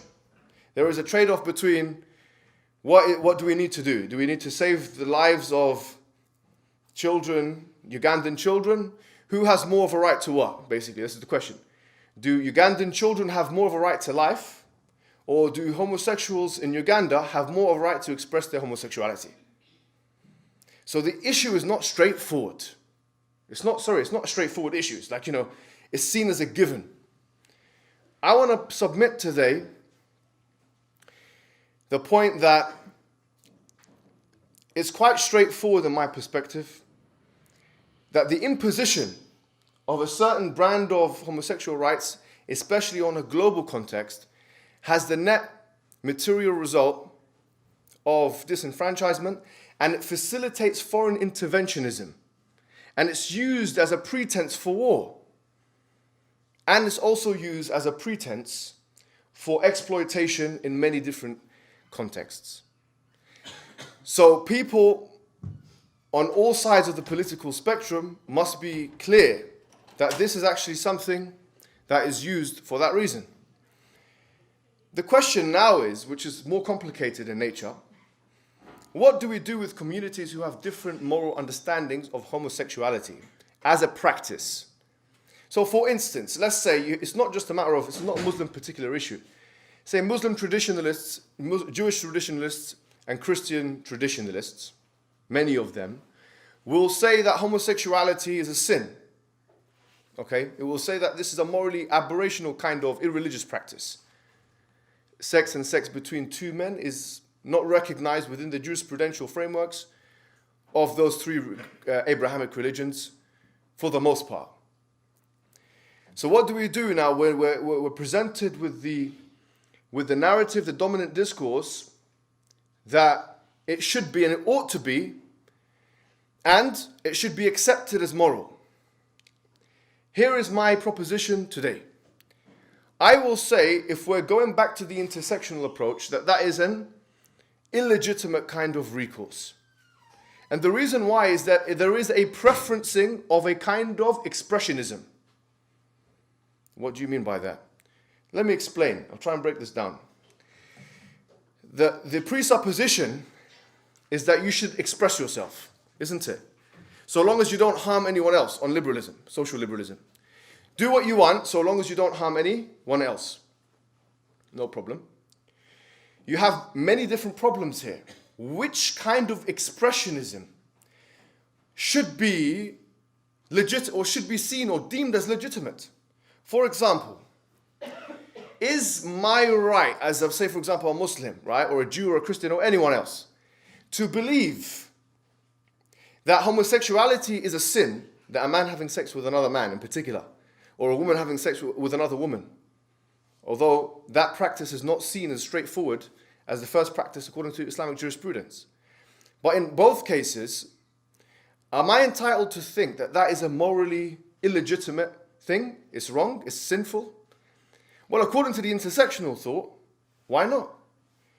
Why should a homosexual's right to express his homosexuality or her homosexuality be any more superior to my right to express my religious averseness to that homosexuality? There is no liberal, human rights, intersectional, feminist, or queer reason that I have seen whatsoever that in fact gives preference to one expression over another. In other words, if Muslims are, or Jews or Christians are accused of being quote-unquote homophobic for believing that it's a morally aberrational, irreligious act for a man to have sex with another man, then it could equally be submitted that that's an Islamophobic, anti-Semitic, or anti-Christian stance. Because you're not allowing Christians to be Christians. You're not allowing Jews to be Jews. And you're not allowing Muslims to be Muslims. So you're putting a restraint on the amount of expression that those particular religious groups are allowed to have by putting labels at them, calling them homophobic. But that goes against the principle. That goes against the principle of I can do whatever I want so long as I don't harm anyone else. My expression is not any more, yes, valid than your expression. Point number two, there is I would say, an unsubstantiated, axiomatic kind of presupposition, which is that your sexual ability to explore different sexualities, so long as it doesn't harm anyone else, as a proposition, is more important or a better recourse than someone's choice to repress or suppress those sexualities. In other words, put this in clearer terms. Okay, I'll put it in clearer terms. coming out of the closet, yes, coming out of the closet is seen as a good thing. Staying in the closet is seen as a bad thing. That's an unjustifiable moral stance. Because both, so long as on intersectionalism and liberalism and feminism, so long as is decided upon by the individual themselves, are morally equal. So if someone decides to keep themselves in the closet or come out of the closet, then both of those recourses on intersectionalism, feminism and liberalism are equal in nature. Coming out of the closet should not be seen as better than staying in it. In fact, the closet itself is a problem analogy. Why is it not? I'll tell you why the problem with the closet. Because it relies upon a Freudian understanding. Freud wrote a book called Civilization and Its Discontents. And he was saying that you have something called the id ego and the superego. And the id is the animalistic nature within the human being. You're born with id. Your babies are all ids. In other words, when you're a baby, you don't have the ability to control your emotions. You're screaming, you're crying whenever you want something and so on. You're like an animal. Okay, you're like an animal. And your parents come, society comes, civilization comes to restrict your sexual, yes, impetus or your sexual inclination to do certain things. And Freud's understanding was that's really not a good thing. Society is like the father, really, and it's stopping you from doing what you want to do. So society, on Freud's view, should allow and facilitate as much sexual expression as possible. But that is a theory that depends upon a certain morality which prefers expressionism over repressionism. But the question is, how is that preference made on first principles? Why should we allow expressionism over repressionism? What is the moral, what is the justification behind that? So the presupposition here that coming out of the closet is in fact freedom and staying in the closet is in fact entrapment is based on a kind of Freudian understanding of sexual expression, which prefers doing and exposing and exploring than suppressing and stopping and restraining. And we say that that is an unjustifiable thing. On liberalism, on feminism, on intersectionality, and definitely on Islam. In fact, on the Abrahamic religions, for the most part, of course, there are some quote-unquote modern interpretations which traditionalists like myself don't accept, and many like me. The majority of Muslims are probably like me, that they don't accept those interpretations. That your sexual, yes, preference should be curtailed. And now, what's even more interesting is that the brother in the beginning of the lecture was saying, why is it LGBTI plus Q? What are the acronyms? What do they stand for? And that's a problem in and of itself. And the reason why that's a problem is because when you start adding and subtracting certain letters, it's always going to be exclusionary, even on the idea of sexual expressionism. Because, for instance, why is incest not included in there? No, honestly, on intersectionality and liberalism and feminism, a relationship between two brothers want to have a sexual relationship, a brother and a sister want to have a sexual relationship, yes, that should not be a problem whatsoever. The only issue would be, on that worldview, maybe the deformed baby or something like that, which could be the byproduct of that. But certainly there's a way to get around that. Contraception, this and that, you can get around. So why have the LGBT community not included incestuous relationships? It's high time they do, because actually this is a kind of sexual expressionism which is not out of line with the harm principle, with Western conceptions of human rights, with anything, in fact. You can argue there's a very similar power relation between the two brothers, between the two sisters. So the LGBT community really is not inclusive enough. And that's why you have within there, you have some kind of hierarchy. Sometimes, lesbians complain about homosexual men, being the patriarchies that exist in there and so on. It's not a blanket thing. And by the way, the LGBT approach is problematic on other reasons. The reason why is, once again, there's an assumption that sexuality should be what? Preferred. Just like there was an assumption with feminism that gender should be preferred. But who made that? Because you can have a black gay. And who told the LGBT community that the gay man is more important than the black gay man? Right? So that is an issue which queer studies tries to solve, because queer studies is a little bit more nuanced. It's more flavored with post-structuralist type of ideas, and it's not as rigid in terms of seeking the rights of homosexuals, in particular at the expense of other categories that we talked about in the intersectional approach. So for that reason, the LGBT approach has been criticized, even from within, for its exclusionary and its unnuanced type of categorizations. But here's a problem now, and this is the last thing I want to say because I think I spoke for some time. One of the problems is, one of the philosophical, and this is going to be a little bit complicated, but I think it's important that we address it, yeah? One of the philosophical points that was made by third wave feminists, by extension queer study people, like Judith Butler, for example, she made this point, is that, for example, sex is a social construct. She wrote a book called Bodies That Matter, and the idea was not only gender is a social construct, but sex is a social construct as well. But if sex is a social construct, then sexism is a social construct. Listen to that. Say that again. Okay, no problem. No problem. Okay. If you say sex is a social construct, then sexism is a social construct. If you say race is a social construct, then racism is a social construct.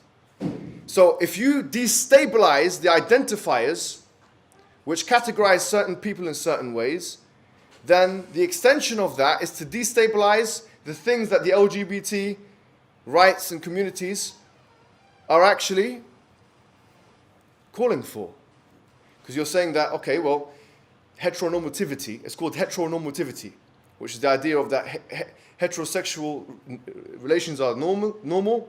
That's a social construct. Okay, because why? Because they backdrop it on post-structuralism, Foucauldianism. No problem. If that's the case, then homosexuality is a social construct. It's not heterosexuality is a social construct. Why is homosexuality not? Why is it exempt from that? It should also be a social construct. It's all a social construct, in fact. They're all cultural productions.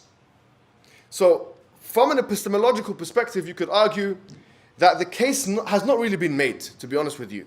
If you say that these are social constructs, then you have to be logical in your following them through and realizing then asking for the rights for those particular things is always going to be problematic on your worldview.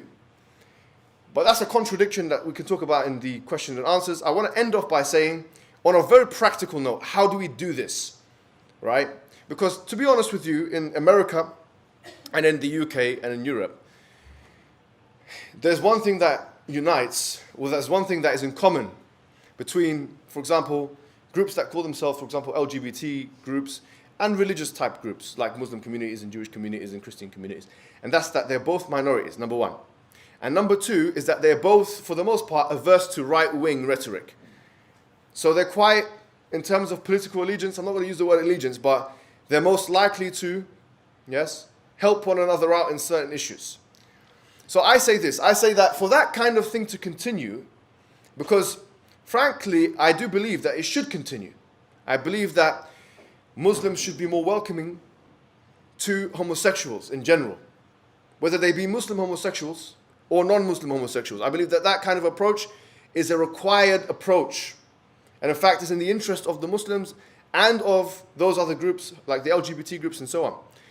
But in order for the relationship to continue in a proper way, I believe that just as homosexuals in this country and elsewhere, in the West in particular, just as they, for the most part, or to some extent, or many of them, would want to be recognized as non-impossible subjects, not the abject, not the other, right?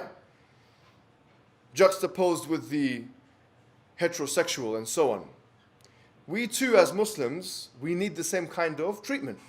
We don't want to be an abject, impossible subject just because we have this moral view, which means that we don't accept the moral legitimacy of a man having sex with another man.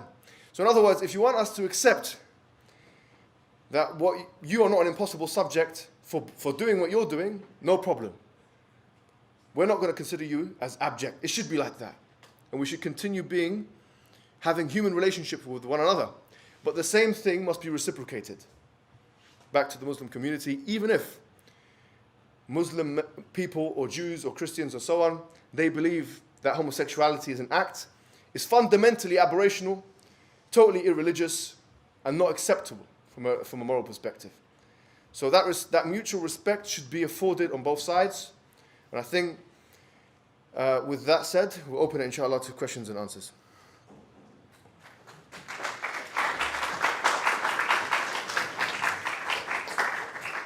I would like to give the youth priority for asking questions. Yes.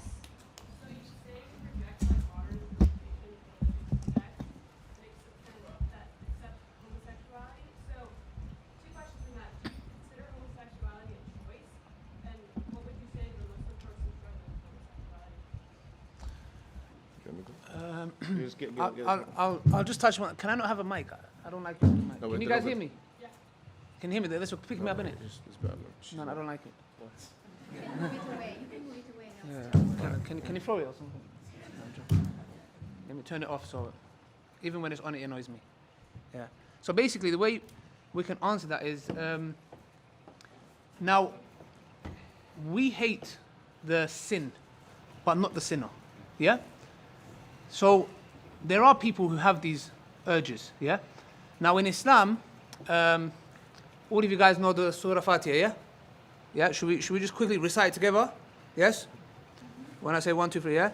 Bismillahir Rahmanir Rahim. Alhamdulillahi Rabbil Alameen. Ar-Rahmanir Rahim. Maliki Yawmiddin. Iyaka na'budu wa iyaka nasta'in. Ihdina siratal mustaqim. Siratal ladhina an'amta alayhim. غير المغضوب عليهم ولا الضالين. Now, we recite this on a daily basis, yeah? إياك نعبد وإياك نستعين. You alone we worship and you alone we ask for help. Now, how does this connect to this, yeah? Even with the shahada, what you say, when you testify, there is nothing worthy of worship except there's negation and affirmation, yeah? Except Allah subhanahu wa ta'ala. As Muslims, our main focus is Tawheed, yeah? It's the oneness of Allah, that we affirm and we worship Allah and Allah alone, yeah? And we recite this in our Surah Fatiha in and out, yes? Okay. Now, all of us have desires. I came to Islam 2012, 23rd of December, yeah? I lived a life of sin, be it partying, whatever it may be, yeah? And to be honest with you, shall I tell you something?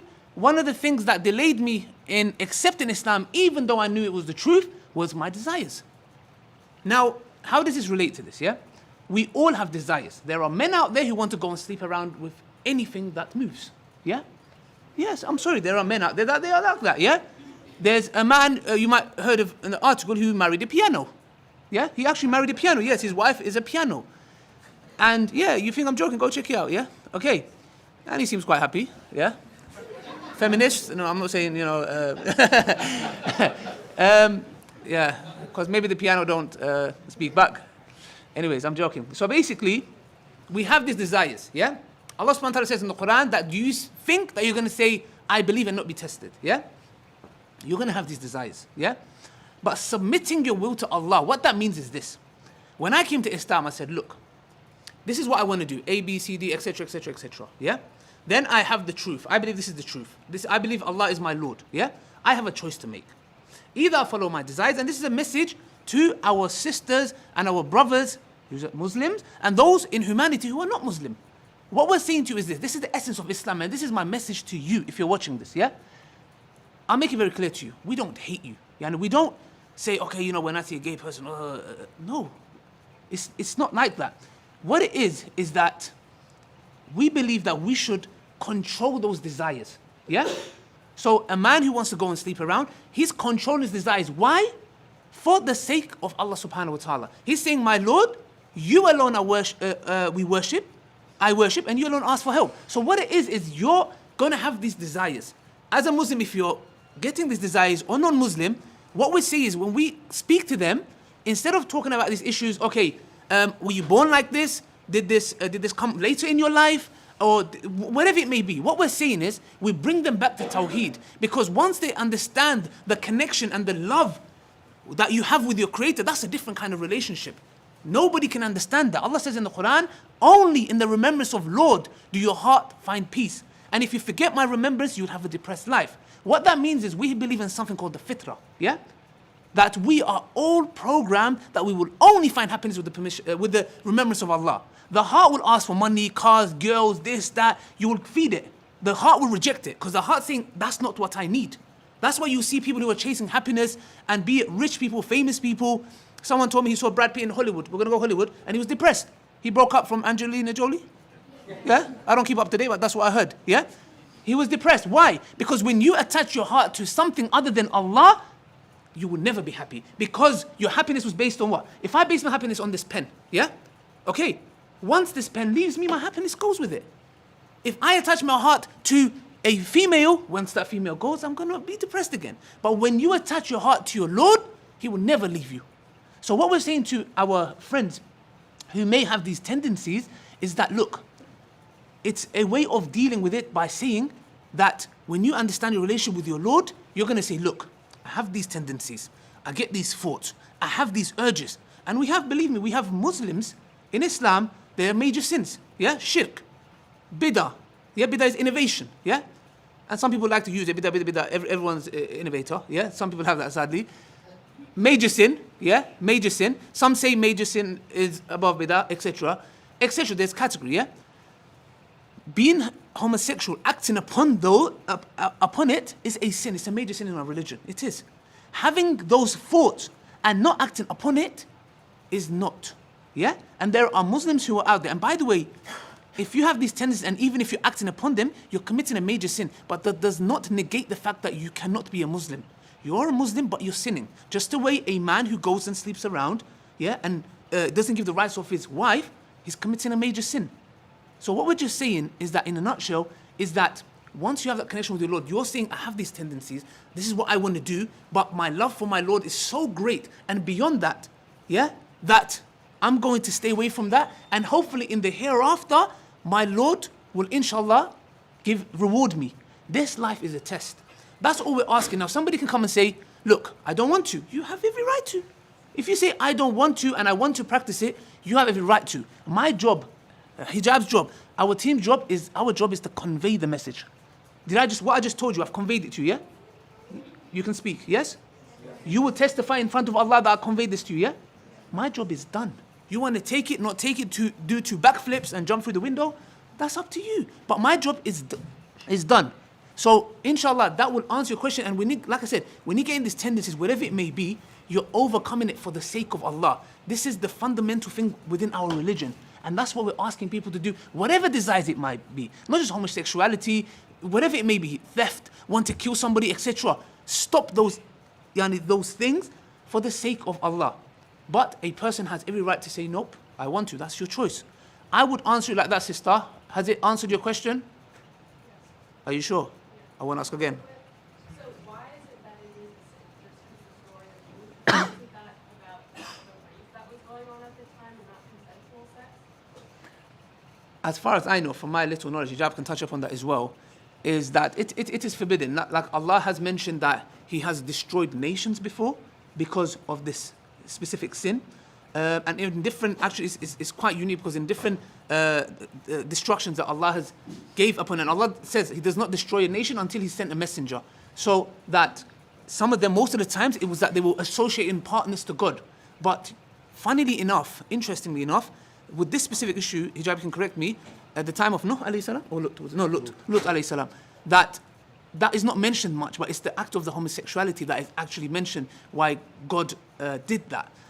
But besides that, it's just that from what I know, that was the reason, and it's a sin. It's in a nutshell, it's a sin that we should stay away from. And that's it. If there's anything you want to add on, that's, yeah. Two questions. One, is it a sin to have the urges themselves, but not acting upon them? Okay, so basically we have a hadith, I think, of the Prophet ﷺ who said that, and this is one of the beautiful things that I love about Islam, is that in Islam, we believe that, for example, if I intend to, let's say, punch him, yeah? I don't think, don't ever think it's about size. No, trust me. It's not about size, trust me. Yeah, I've seen him get taken down by a little man like this, yeah? I'm joking. So basically, if I intend and say, look, I'm going to punch hijab, yeah? If I do it, yeah? And if I'm still alive, if I do it, it's a sin. If I intend to do it but I don't do it, if I intend to do it and I don't do it, I get a reward. Did you understand that? I'll repeat it. I'm intending to punch him. I get a sin. I intend to punch him but I don't do it, I get a reward. Yes? If I intend to say, okay, I'm going to give him water, he's thirsty, yeah? Okay, I'll give him, I intend to, but I don't do it, I get a reward. If I do it, don't push it away, yeah? I get tenfold, like more rewards. Yeah, and this is beautiful because what it shows is that when you have these urges, sister, are you okay?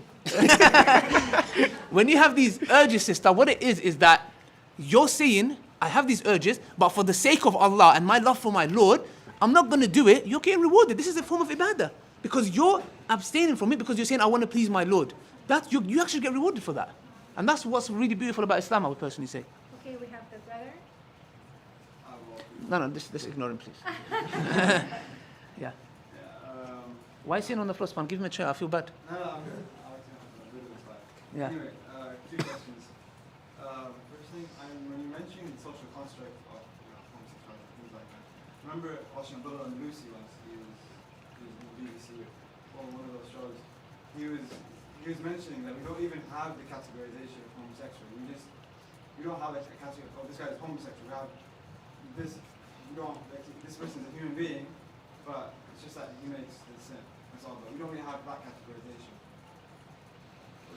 I think that's very interesting. Yeah, Abdullah Andalusi, I know him very well, and he's a very, very intelligent man. So if he says something like that, I wouldn't want to ask him to say something like that. It's good. Yeah, I agree with him in the sense that. Oh, sorry, I apologize. Yeah, I don't understand he was just questioning. He said that Abdullah Andalusi, who's one of the Muslim speakers in Britain, he gets invited on like TV, BBC, and all that kind of things. He made the point that he said that the category of homosexual is itself, from an Islamic perspective, is itself questionable, right? And I would take it one step further and say, yeah, I would agree with him in a sense, and I'd say that the question of homosexual the category of homosexual is actually questionable and quite fragile, even on third wave and queer approaches, because what do we mean by homosexual in fact? So homosexual could mean, I mean, you could think of it like this, right? What is the requirement that is required for someone to be homosexual, or even heterosexual? These categories are quite problematic on third wave and queer approaches, because what do you need to fulfill in order for it to happen? Many people are sexually attracted to the same gender, but they've never been in a relationship with someone of the same gender. They find it morally reprehensible. So how do we classify that individual? It becomes an impossible subject, right? So someone, for example, who finds it morally incorrect, and by the way, this category is there, right? If you go into lots of countries in the Middle East and Africa and so on, a lot of people practice it, but they don't believe in it. They don't believe in the moral legitimacy of it, and they'd never be in a relationship like that. And they'd never go public with it, and they'd never want to go public. So you have this interesting category of the homophobic homosexual, right?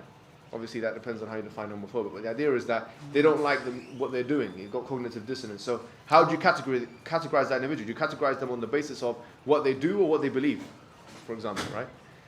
So there is an issue with categorization, and I think that we do need to be nuanced in these discussions.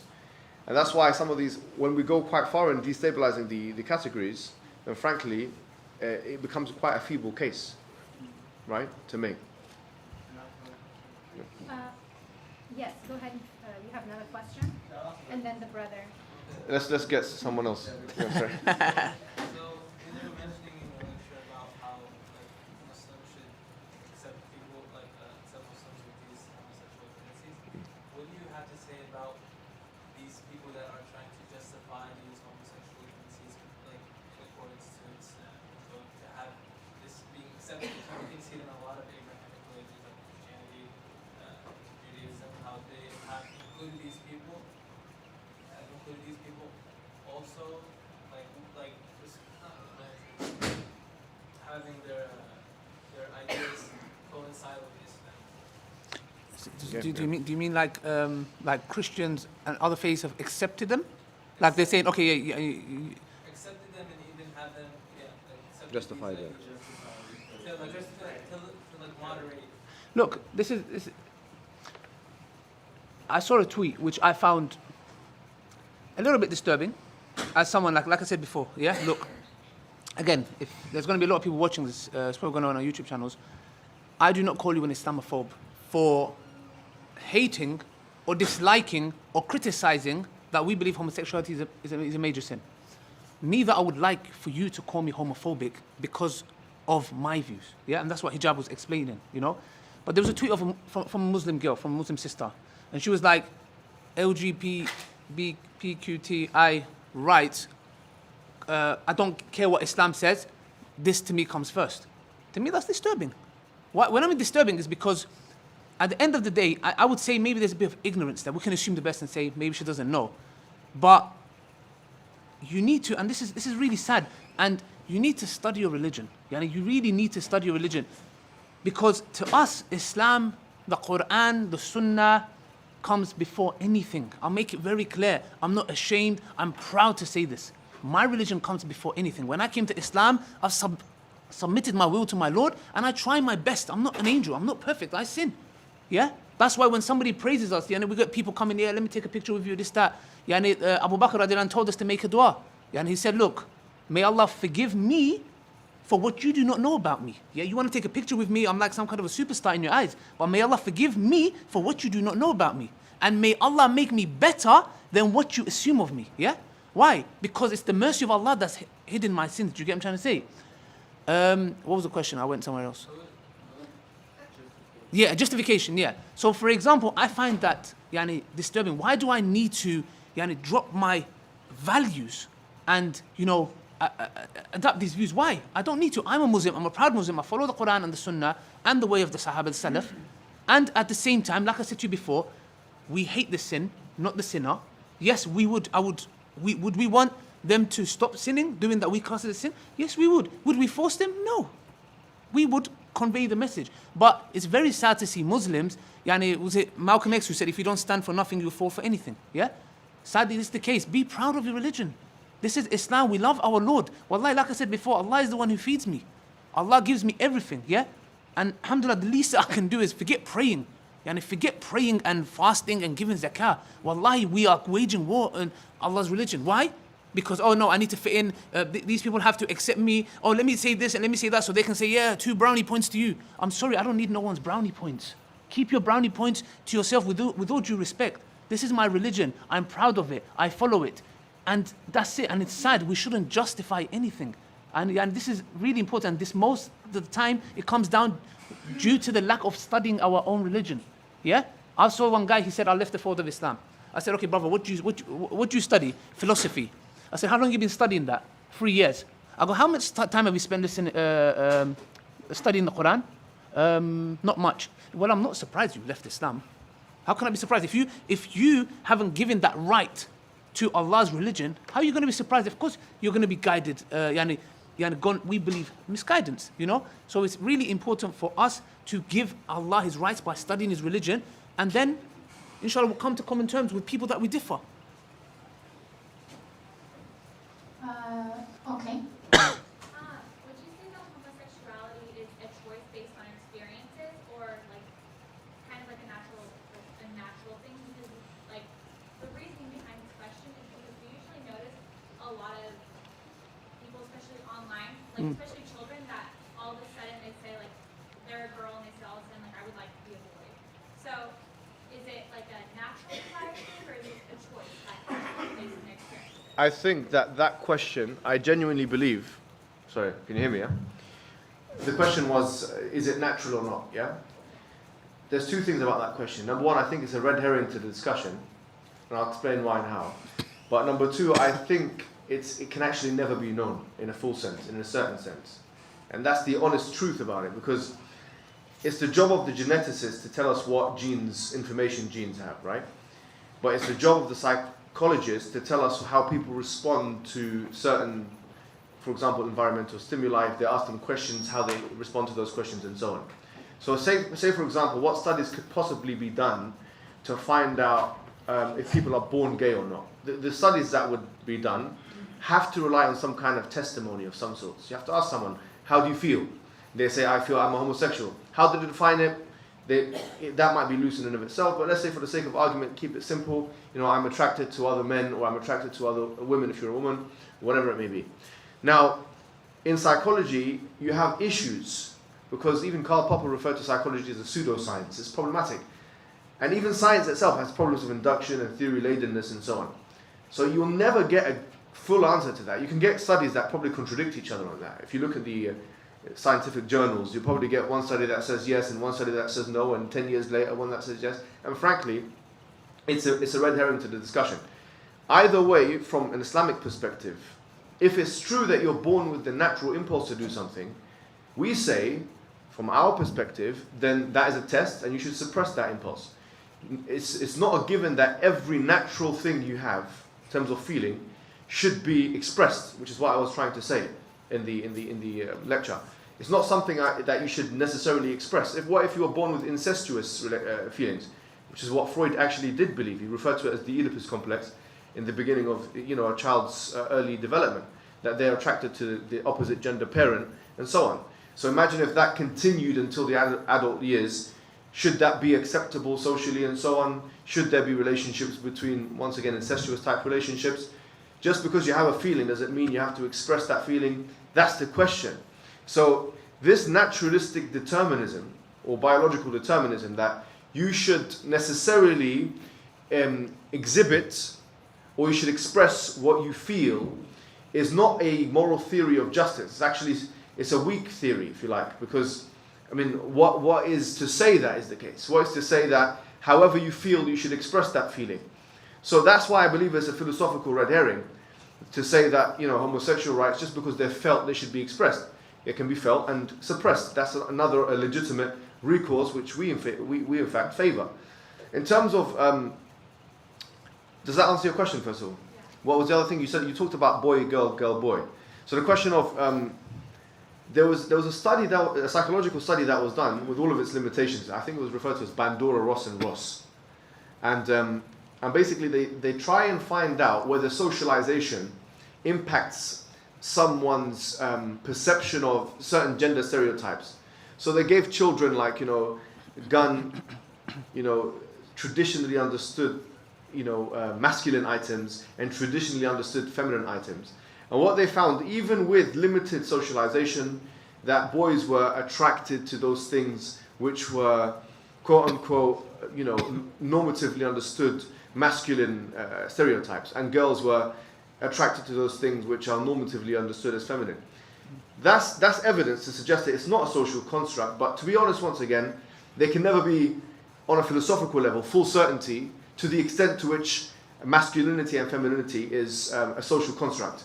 It's a very deep philosophical discussion, and if we're being completely honest about it, the extent to which we'll know the full answer is not, we can't say it's certainly the case in either way, but the evidence that with the data that we do have does suggest, yes, that socialization is not a prime reason for conceptions of normatively understood feminine and masculine to be understood that way, and that's why it's cross-cultural, which is quite a strong thing, and it's also historical as well. So things like, for instance, that men are more prone to violence is a historical fact of nature. Almost 99% of, it's a ridiculous statistic.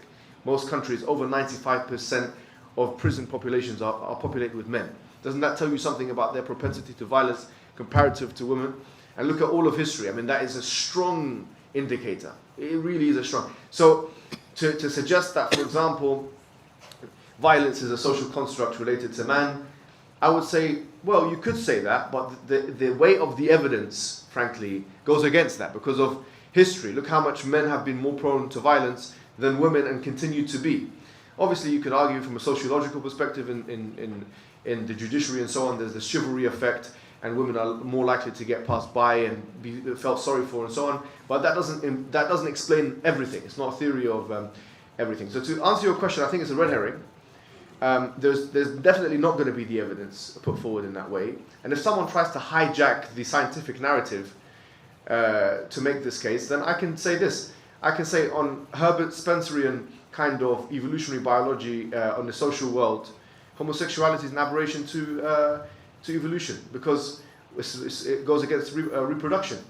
And what is the two stated aims of a species? To reproduce, number one, and to survive. So if that's the case, homosexuality on that model would be something which is aberrational to evolutionary biology. It's unnatural. Obviously, it's been refuted. Just to show you, I'm not going to be one-sided here. When I say, well, the population sizes have increased. So the argument goes against it. It says, well, this is to limit population sizes. Right? No, it's an interesting argument. You have to be honest. But the idea is you can throw these arguments around. They're red herrings. It doesn't produce, frankly, a moral theory of justice either way. No. Sister, you had a question?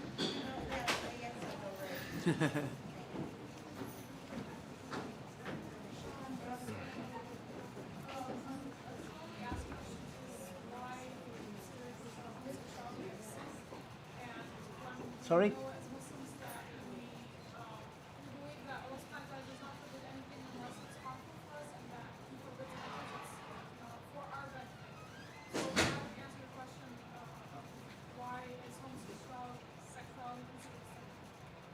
Why homosexuality is a sin? Why homosexuality is a sin, and you said that Allah does not forbid, Allah only forbids things that are harmful to us? Yeah, so Not necessarily. Okay, why it's a sin, I think we touched up on it. The sister asked a question, why we touched up on it about Lut alayhi salam, because of that situation there. But it's not necessarily that something has to be harmful. Some people come and say, oh yeah, don't eat pork because it has these worms in it and this, that, and possible. You can talk about the hikmah, yeah, but you can't talk about why it was exactly legislated. So the thing is, if there was no reason, if Allah said, for example, every Friday I want you guys to climb the mango tree and have 2 mangoes, yeah, I'm gonna go climb the tree and have 2 mangoes. Yeah, I'm gonna try. I'm not gonna say, what does Allah mean, baby? Oh yeah, there's protein in mango. That's the reason why. No, there's protein in other things. But if Allah said it, we're gonna do it. Now this doesn't mean that we believe whatever Allah's legislated, and He's legislated for a reason, yeah. And for example, and there's different things that Allah says in the Quran. You might hate something that is good for you, and you might like something which is bad for you, yeah. So for example, when it comes to the issue of polygamy, most females don't like it. Yes? Oh really? You guys are right with it, yeah? Yeah, yes, wow, mashallah, good. I'm joking. The thing is, you don't like it, yeah? You don't like it, but the thing is, there's wisdom behind it, yeah? I believe personally, it's there to protect the right of a woman. I'm being honest with you. I believe polygamy is there for a reason. You might not understand the wisdom, but it's there for a reason, because at the end of the day, this thing is not just we're in America, not that the Mormons do it, and just the Muslims. It's not that. It's there to protect the honor of a woman, because, I'm sorry, a lot of non-Muslim men, if you look at statistics, they have more than relationship with a female. Yeah? They have a wife, they have a mistress, they have a side chick. In UK, we call it side chick. Yeah? They have, they mess around with girls. Islam says, no, you can't go and abuse another woman. Oh, why? I'll give her some Gucci bag and some, Armani shirt, whatever, a lipstick, whatever. And no, you can't do that. That's the reason why in Islam, I did a social experiment in the UK called Ask Her Dad's Number Experiment. Yeah? And I went to non-Muslim women and I said to them, finish the sentence. Actually, let me ask you guys as well. Yeah, let's finish the sentence off, yeah? Let's see if you've heard this phrase in America. Men are? Sorry, what? Dogs. Yeah. In the UK, they're a bit lighter. They call it trash, yeah? So you can recycle it. But the thing is, and most of them that I spoke to, I said, why do you say that? Because of bad experience, yeah? So when I told them about the way Muslims, as in Islam, how we go about it, that we need to go to the father, if I'm interested in someone, and this is what my marriage documentary is about, basically, going to the father, asking the father. Why? Because that's her security. Someone might say, no, I'm Miss Independent, I listen to Beyonce, if you like, you put a ring on it, yeah? Yeah, you can say that, but at the end of the day, that's there for a reason. You might not understand the wisdom, but a man knows a man. If a man's coming to ask for my daughter's hand, yeah, he can try to, if my wife was there, he might try to fool her or something. No, a man knows a man. Yeah, I'm gonna come and I'm gonna interrogate the guy. You get me? Yeah, you want to marry my daughter? Okay, I need to know a few things. Yeah, not only that, the mahr. Do you know what the mahr is? Yeah. So the mahr is the right of a woman. The woman can come and say, I want £1 million. You can, but you're not getting married. Yeah? As simple as that. Ask 2 million if you like. You're not getting married. But why is that there? To protect the honor of a woman. Why? Because if a man is after the wrong things and you ask for $5,000, he's going to be thinking, well, forget this, because I can go and do something somewhere else for cheaper. Yeah? So that is your security. It's there to protect you. Yeah? And polygamy is there. Why? Because it's there. If you are going to do it, you do it in the right way and you honor her. You go to the father. You give her mahr. You treat her right. You buy one an iPhone, you buy the other one an iPhone, not Samsung. Yeah? So these are the things, inshallah, yeah? Yeah, they've got Samsung, yeah? Yeah, terrible. So these are the things if you answer your questions. Now, by the way, you know in this country, is polygamy allowed? I'm just curious. Like in Okay. Where are those days? So my brother in the back, and then the sister on the left.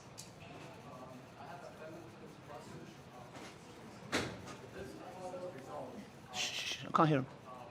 We have women in Western society, which they fought their battles under feminism paradigm, and they quite successful.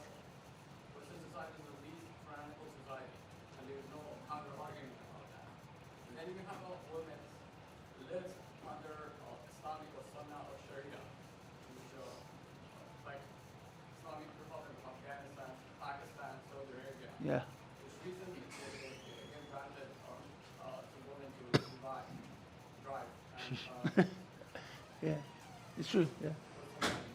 I didn't really understand your question. I'm so sorry. Can you speak a little louder, please?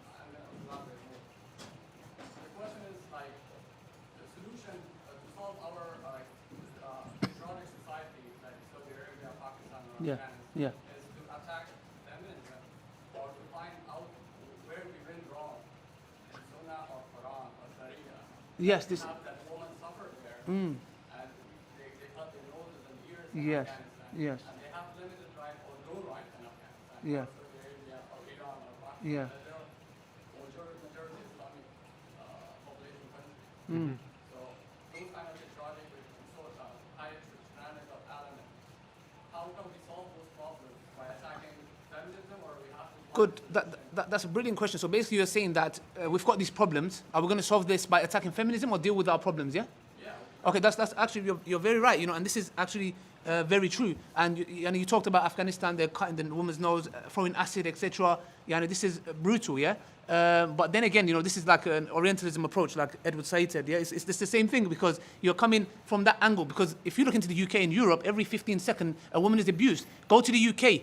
When a football team loses its match, the guy goes home and beats his wife up. What the hell is... Why is your team losing got to do... You're going and beating your wife up. So this happens everywhere, yeah?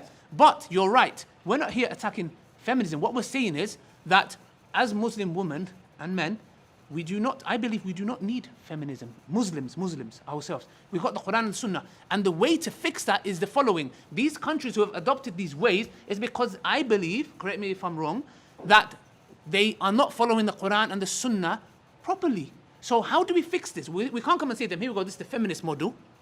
We come and say, return back to the Quran and the Sunnah. Yeah? Return back to it. And this is why I believe, like, may Allah bless you for your question. That's the problem. They do not follow. And that's why our sisters, for example, when they raised their hand up and said feminism before Islam, is because, most likely because they haven't seen it in action. You know? Your action is very important. Actions speak louder than words. If you're somebody that says woman's right, and you go home and beat your wife, what are you talking about? Do you think your wife's going to be thinking, oh, this is a great model of the Sunnah? No. Of course she's going to resent and say, I need an alternative. I need to run to feminism. I blame the man in the house. I blame the man in the house, not all the time, for running there. If you implemented the Quran and the Sunnah properly, your wife, your daughters, your sister, your mother will not look for alternatives. So we as men play a role. We spend all the time, we play a role. That's why it's important for us to return back to the Quran and the Sunnah and implement it properly, so then, inshallah, we can see the fruits. Because the Prophet ﷺ is our role model. Look at his life. Look at his life. Some people come and say, oh, he was an evil. Come on, please. When Aisha radiallahu anha in Surah Nur was accused of adultery, let's be real here, yeah? If any of you guys thought to yourself your wife is cheating, or if a wife feared that her husband's cheating, that's where you want to start strangling him, yeah? You would. That's the moment where you think, and we shouldn't. I'm saying, but that's the moment where you think that's it. The Prophet ﷺ, these rumors are going around. These rumors are going around about his wife. And look at his mercy. He comes to Aisha radiallahu anha in a hadith and says, he doesn't accuse her. He says, if this has happened, turn to your Lord, he's oft forgiven. If not, Allah will send down revelation and protect your honor. Look at him. Look at his mercy. He didn't come and start punching her, stabbing her like they make our Prophet to be seen, you know. No. He went and said, imagine, your wife's accused of adultery. He says, if this has happened, repent to your Lord, he's forgiven. If it hasn't, your Lord will send revelation. And Allah sent revelation to defend her honor, because she will never do such a thing. Yeah, I'm not arguing, it's just a follow-up question. Because we have to solve this problem. I mean, We do, but yeah, that's why I'm here to yeah, you know, you guys for let's yeah. follow-up question. We haven't even solved Allah al Sunnah. Like, what is Sunnah? We don't have enough information on Prophet Muhammad. That's why you have different branches of Sharia Sunni, because we don't have No, we do. proper documentation. No, we don't have. No, we do. We have Bukhari, Muslim, Abu Dawud. We still have even some problem with contradicting Quran, Sahih Bukhari, and Sahih No, they don't. You know what it is, Aki? You know what it is? Let me tell you like this, yeah? Sometimes you see something contradicting something, but it doesn't. It's just a lack of our knowledge, yeah? Sometimes I will see things and be like, hold on a second, doesn't this contradict this Quran verse? No, it's a lack of my knowledge. Do you get what I'm trying to say? We've got the science of hadith. If you see the way it comes down to us, it's mind-boggling. For anyone to reject a Sahih hadith, it's better for you to go to your mum and say, my mum is not my mother. Because how do you know your mother's your mother? Through testimony, yeah? How many of you guys went and did a DNA test to see if your mother's your mother? None. What you do? You say you have, yeah, and it's testimony. Yeah, I heard my mom tell me. Yes. Okay. So the science of hadith, it's there. It's preserved this religion. That's one of the reasons it's preserved. So I would say, look, solving these solutions, Saudi Arabia, brother, please, it's beyond me. It's beyond me. I just want here our sisters, inshallah, and our brothers to put the Quran and Sunnah before any feminism, schisms, wisms. Yeah. This is the basic things that I want to do, because this is Tawheed.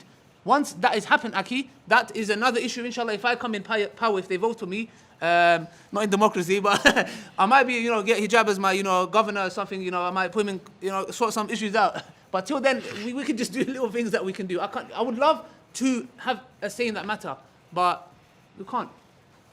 But we'll carry on. If there's anything you want, we're here. I'm at your service. Yeah. So back to the homosexuality. We're living in the West, Yeah. as Muslims, Yeah. especially Muslim parents, that have young kids that go to school, that are learning from social media, their peers, and basically media these days is promoting homosexuality and Yeah. stuff like that. Yes. It's everywhere. Yeah. As a Muslim parent, how do you deal with your 5-year-old coming to you and asking you questions, and inquiring about that?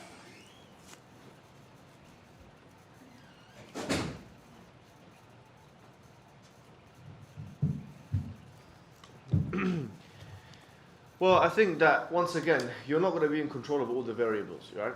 And I think, to be honest with you, I think that some Muslim communities, they do fetishize this particular issue in such a way as is disproportionate to how it should be handled. And I'll tell you why. I mean, from our perspective, we have a hierarchy of sin, yeah? And at the top of it is kufr and shirk, which is the idea of polytheism, really associating partners with Allah. So for us, the worst thing is, as Allah subhanahu wa ta'ala says, إِنَّ اللَّهَ لَا يَغْفِرُ أَن يُشْرَكَ بِهِ وَيَغْفِرُ مَا دُونَ ذَلِكَ لِمَن يَشَاءُ. That Allah does not forgive that shirk or association is done with Him, in chapter 4, verse 48, and also chapter 4, verse 110, it's the same verse. But He forgives whatever else to whomever He wills, right? So the top of the kind of hierarchy of sin for us is kufr and shirk. And I feel like some Muslim communities are very, very, have very strong views on homosexuality, but when it comes to the idea of kufr and shirk, they have no problem with letting their child watch, certain things on TV or watch.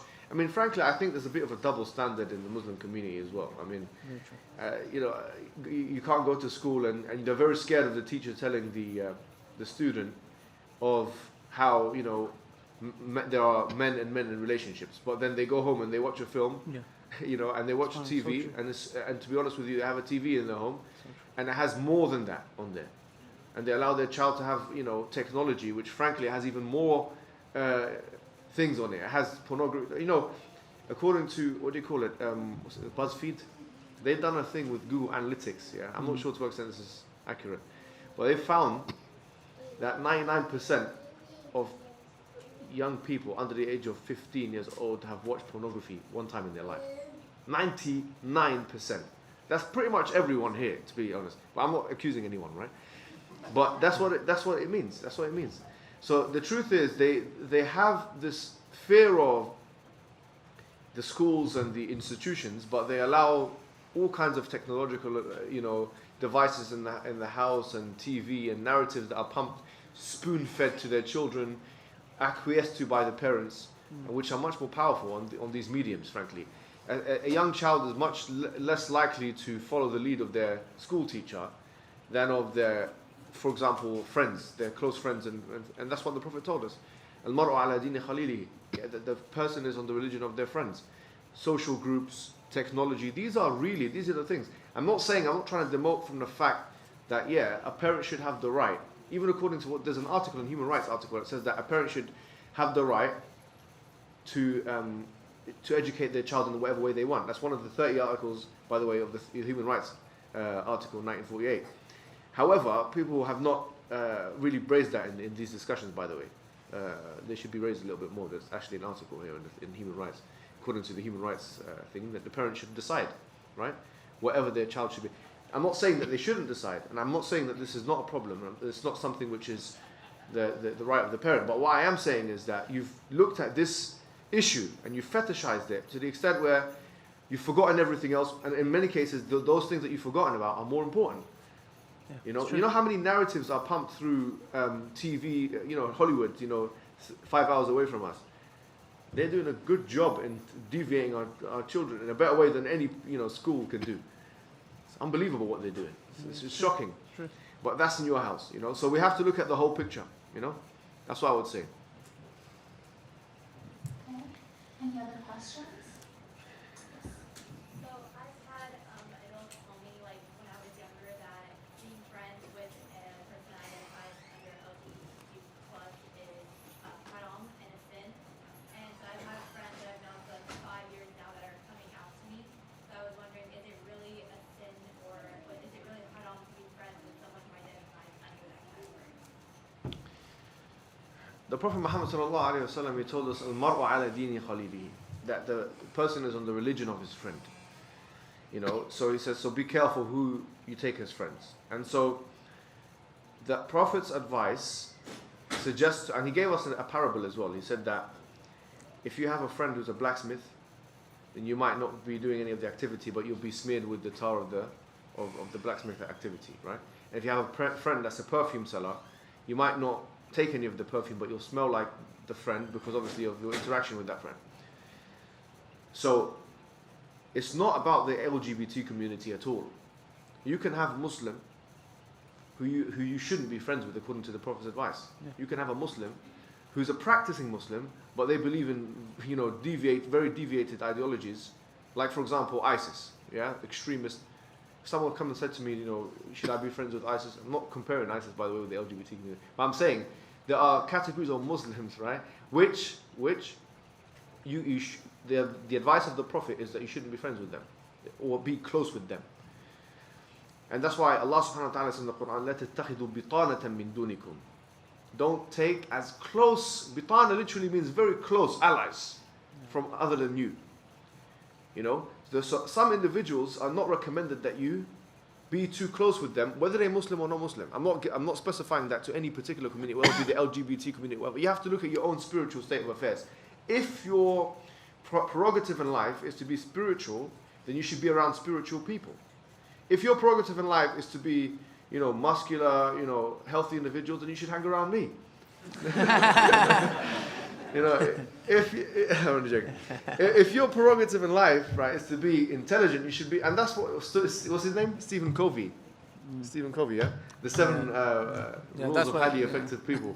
It's one of the recommended things, right? You should have a friendship group which, represents your interests and your virtues, what you want to get done in life. So you shouldn't be friends with anyone who's going to drive you away from your objectives. That's my life advice for you. And I think many self-help individuals, maybe Tony Robbins, what's his name? Tony Robbins. That guy, the very tall man that does, the speeches. He'd tell you the same thing. He said, you've got to have the friends around you that, give it. But he would put it in a completely different context. If your mission in life is to be fit and healthy, be around fit and healthy people. If your mission in life is to be spiritual, then be around spiritual people. If your mission in life is to be clever, be around clever people. That's my advice to you, inshallah. Yeah. I have a quick question. How do you approach da'wah in terms of if you wanted to give da'wah to people who, let's say, pursue other avenues? So how would you approach them? Just do the same thing as you would with anybody. Sorry, the question was I'm guessing from the question that you're meaning someone from, for example, the LGBT community. How would you try to call them to Islam? You do it in the way that you do it with anyone else. But there is something interesting. In most cases, there is a passage in Surah Al-A'raf, which I was thinking about. And the passage was talking about whatever qarya or people, akhahum, whoever it is, Salih, Shu'aibah, or whatever it is. And then they called them to Tawheed. But when it came to the people of Lut, he didn't call them to Tawheed straight away. He actually tackled the issue of homosexuality. He said, he started speaking about homosexuality. That's the first thing, that's the only thing that I saw was different. Yeah. So sometimes it makes sense because this is the elephant in the room. It's never going to go away, right? Someone has such a strong desire, we need to tackle this. And the way I speak to homosexuals about this is I try and get their moral principles. For the most part, most homosexuals in the West believe in the harm principle. Yeah, so they believe that you can do whatever you want so long as you don't harm anyone else. So I bring them to think about incestuous relationships. And for the most part, from my experience, most of them reject them, the legitimacy of them. So I say, what's your rationale for rejecting the legitimacy of incestuous relationships between brother and sister, mother and son, whatever? Sometimes they say there's a power relation, but if they're the two same old, brother and sister, same age, brother and brother, same age, what's the problem, right? Sometimes we'll say they have a deformed child. Say, okay, well, they can use protection. In that case, they find it some of them, they react in a very harsh way. Say, why are you comparing incest to homosexuality? I say, why not? It's one normative sexuality, non-normative sexuality, and another non-normative sexuality. The only difference is that the LGBT community had the privilege, frankly, of being able to rally support for their cause in the 1960s and pass legislation. If there was a group of people that, like their brothers and sisters, did the same thing in the same way and had the same privileges, frankly, they would have been in the same position, and we would have accepted it socially as normal, probably as well. And they want to join it. There's I forgot the name, the paedophile something. They want to join the LGBTQI group, yeah, and they're rejecting it. In a nutshell, look, you're gonna have all these kind of desires and stuff like that. Look, I don't know where I heard this from. I don't know if it's a hadith, but whatever it may be, yeah. Let's go back to a man who wants to go and sleep around. Yeah, okay. We say to him, look, don't be like an animal, yeah? Okay, what's the difference between us and the angels, yeah? The angels do as they're told, yeah? So if you want to be better than the angels, you have a free will. Angels don't, yeah? Angels don't have a free will. They do as they are told, yeah? You have a free will. If you choose to abstain from what God doesn't want you to, you become better than the angels, yeah? Animals they act based on instinct, yeah? Whatever they feel, yes, I need to go and do this, yeah? Then, I would say this person who wants to go and sleep around, cheat on his wife like an animal, you're worse than an animal because you're thinking, I get this urge, I have to go and do it. Brother, you're like an animal. There's no difference between you and an animal, yeah? So let's become better than the angels, in that aspect. That I would specifically say for this man who is doing this, I would say like that. We have to control our desires. That's the whole point of Tawheed. So we have time for one last question. We're here. We're okay if you want. Like, it's just Well, we wanted to just respect everybody's time, and Okay. we wanted to give you some time to also speak about your organization. Yes. So one more question, but feel free to stay and ask some more questions. We'll be after. outside. If anybody wants to ask extra questions or private questions, we'll be outside. Okay. Yeah. So one last question. Yes, sisters. Thank you for being so patient. Actually, I have two questions. First of all, you mentioned that homosexuality is just feeling, and a Muslim or Christian or whatever does not need to express that or act upon it. I have problem with that since it is different from other feelings. I think that the meaning of you gave feeling, that is my problem.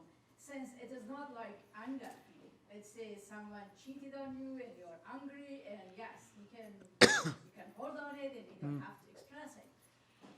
But if someone born with that, but we have a lot of scientific studies that's supporting the notion that some people born that way. Maybe Islam has no problem with that. Yes, some people could be. But what happened to their sexual orientation for the rest of their life? This is one question. The second question I have, I'm wondering if there is any ayah in the Quran directly say homosexuality is sin, other than the story of the Lut alayhi salam, which we have that interpretation from it. So yes, I'm wondering if there is The first question, basically you said the desires are separate. You said the feeling doesn't need to be expressed. Yeah. And if someone has that, it is like the entire of his or her life Yeah. is a form of that sexual orientation. Yeah. No, I didn't put it into the same category as getting angry or happy. Not that kind of feelings. I'm saying it's an urge that you can have. But the whole point behind it is that Allah will test us in different ways. That's maybe that person's test. And he has a choice of, and once again I repeat it, a person can have these tendencies. They still can be a Muslim. It does not take you out of the fold of Islam acting on those instincts, even though it's a major sin and you shouldn't. It doesn't make you a disbeliever. It makes you someone that's committing a major sin. And you can be punished in the hereafter. But the situation is, like you said, for example, they're born like that. We don't know. There's some studies that say that, some studies say they're not. So what the whole point behind what we're saying is that we are here for a purpose. We're tested. I'm going to be tested in different ways. Everyone here is going to be tested. Allah says we will test you with fear and death and loss of wealth. We're going to be tested in different ways. There's a lot of things in life that I don't want to happen. I'll tell you, there's a lot of things I went through. Like I was like, oh, why is this happening to me? Yeah. But that's the part of the test. You either submit or you rebel. That's one of the two. If you submit and you're patient, inshallah, Allah subhanahu wa ta'ala will reward you. You know, like in Surah Asr. Yeah? والعصر إن الإنسان لفي خسر إلا الذين آمنوا وعملوا الصالحات وتواصوا بالحق وتواصوا بالصبر. Everyone is in loss by time. Everyone is in loss except those who believe, do righteous deeds, call one another to truthness, and one another to patience. And this is the only ayah in the Quran where Allah subhanahu wa ta'ala mentioned these four. Yeah? Those who believe. Yes, you believe, you accept the Tawheed. Yes. Do righteous deeds. Yes, get involved with righteous deeds. Call one another. So if I know someone that's got homosexual tendencies or in this, my job is to convey. Brother, try to fight the urges, whatever it may be. My job is to convey. He can come and say to me, get lost. No problem, he can say whatever he likes. And call him to patience. Brother, be patient, your reward is going to be with Allah. Do you get what I'm trying to say? Our job is to do that. Because I'm not going to say to him, I'm being honest with you, I'm not saying this just for the camera. If I know someone that I don't know has homosexual tendencies and they're acting upon it, I will not belittle him. I will not look down upon him. Our religion doesn't teach for me to be like, you're this, you're that. I'm sorry. A lot of Muslims do this, and it's disgusting. I'll be honest with you. It's disgusting. Yes, the sin is wrong. It's a major sin in our religion, 100%. But please, do not look down on other people. Our job is to help. Yani, if he's looking for help, I'm not going to come and stop someone and be like, oh, this is the illness, I'm going to help you. No, you can do whatever you like. But if you're saying, brother, I'm suffering from this, or I don't want to be like this. Some people are saying, look, I don't want to. And some, the LGBTQI organizations are coming and saying, oh, no, you this is wrong. You can't help them overcome it. Why not? Why not? If you have a right for them to come out the closet, Maybe he wants to, put him in another closet. Maybe he wants to stay in the closet. Maybe he doesn't want to. Maybe he doesn't want to. Isn't that his right? I would personally say that. And second part, I would get him to answer if he can. Well, then this person, I think, based on what you said, has two options. Yes. There is an order. Either to stay for the entire of his or her life single, Yep. or stay an unhappy marriage with someone he has no or she has no desire. So that's good. Thank you for the question. I think that there's two underlying premises or two underlying assumptions in what you've said. One of them is the liberal assumption that of self-ownership. That's an assumption. You own yourself. And from that, there's another assumption is that right to happiness, which is obviously in the Declaration of Independence. Life, property, and the pursuit of happiness. Yeah. Pursuit of, not owning. Pursuit of happiness. Yeah. The difference. Yeah. Pursuit of happiness. Did you watch that movie, Pursuit of Happiness? It's quite good. No. So no. Self-ownership is a different thing completely. But most liberal theorists believe in it as well. So you own yourself, and that's the main thing. And number two, you have the right to find happiness. Now, from an Islamic perspective, that's not the purpose of life. that needs to be very clear. The pursuit of happiness, from Islamic perspective, is not the purpose of life.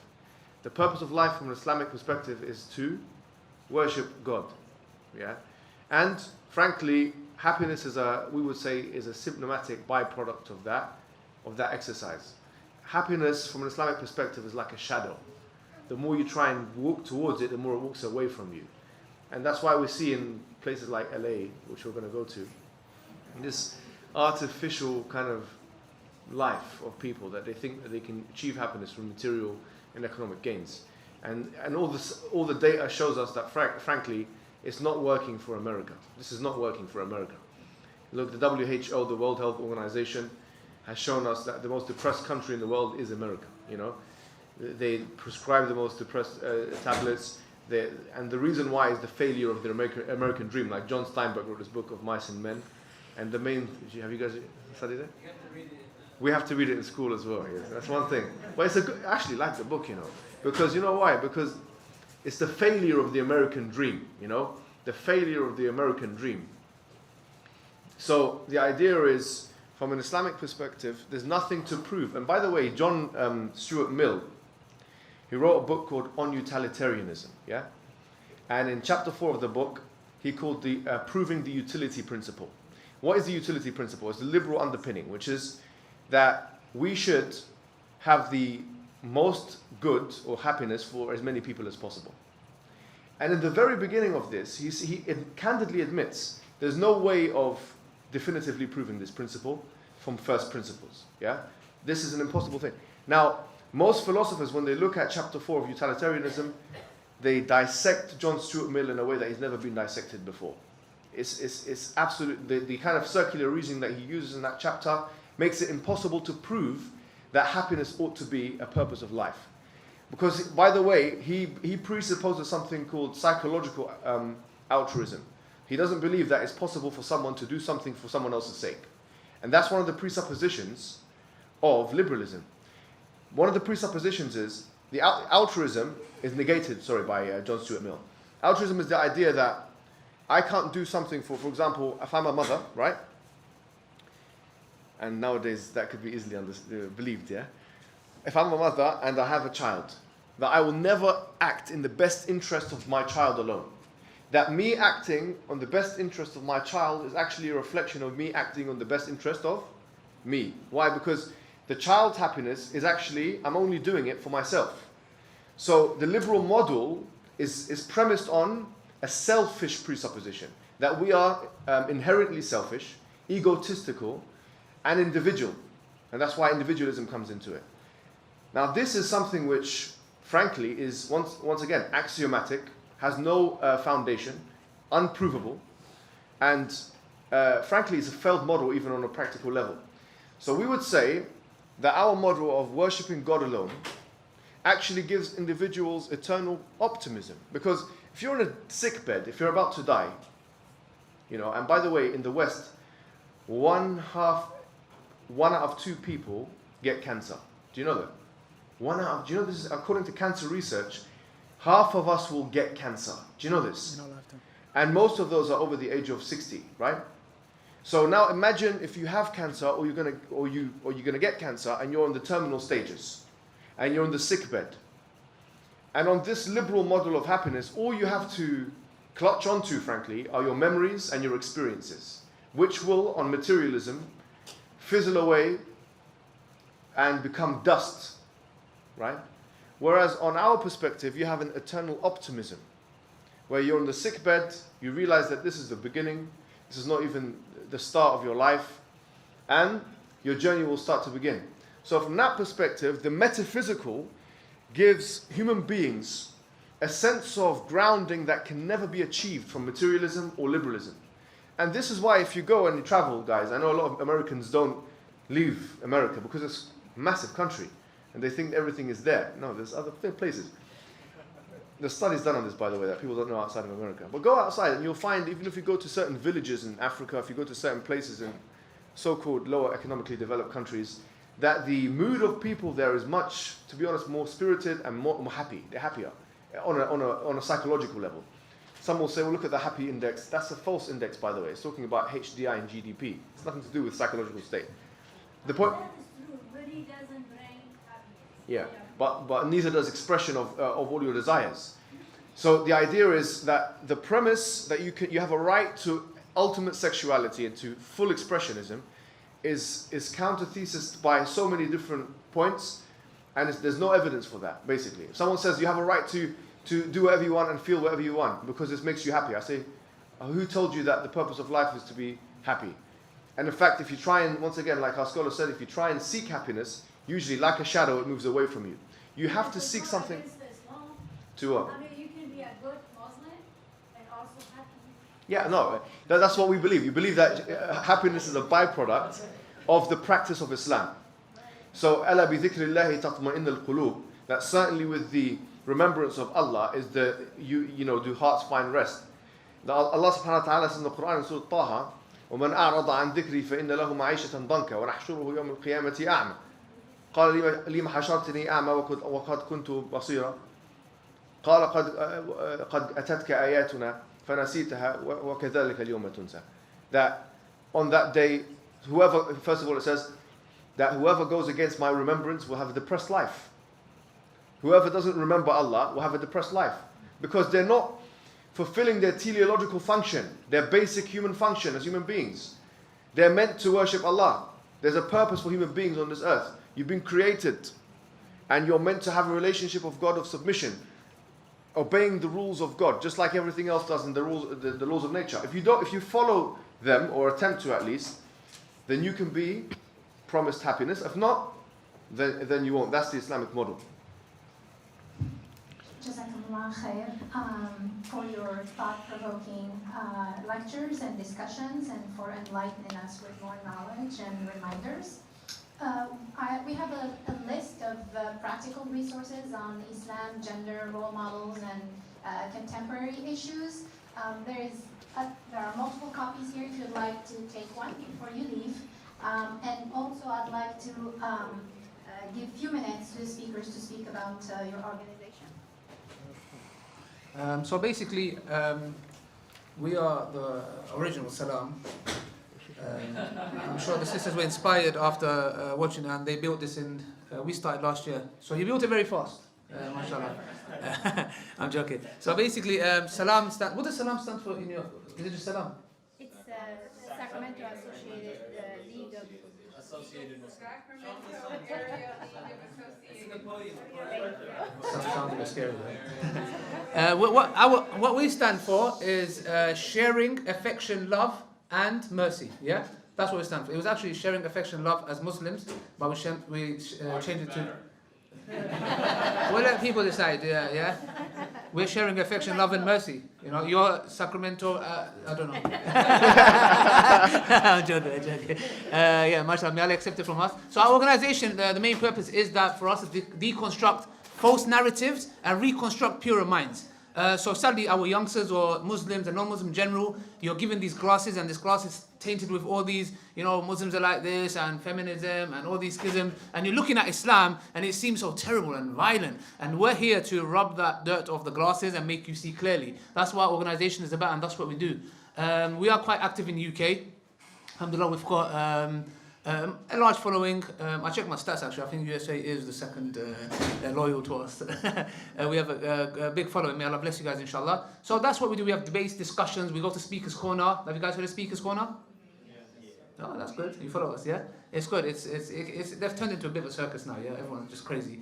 But yeah, it's a place where we have discussions with different people from different faiths to come to common understanding. And we have different sections of it which hijab will go through as well. Inshallah, you can check us out salam.org.uk if you want to support us in any way, shape or form. Make dua for us, inshallah, that we can carry on and inshallah come together at a common term to worship none other than Allah subhanahu wa ta'ala. Maybe some stuff that we do. Yeah, so we have 5 departments. One of them is Salam International, where we go abroad to places like this. We do debates and have lectures like this, and we also try and establish like teams in different places. So obviously if you guys are interested in doing dawah, please come to us and approach us, and we can try and help you out, and obviously we can work together.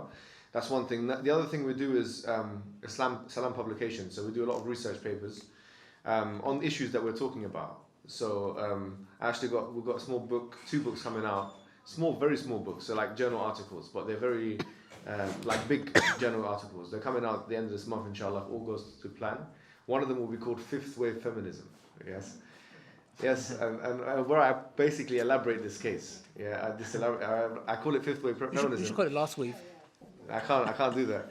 5th Wave sounds good. So this book is coming out. It's called 5th Wave Feminism. It's going to be elaborating these intersectional approaches because they haven't been elaborated like this in the literature, from my knowledge.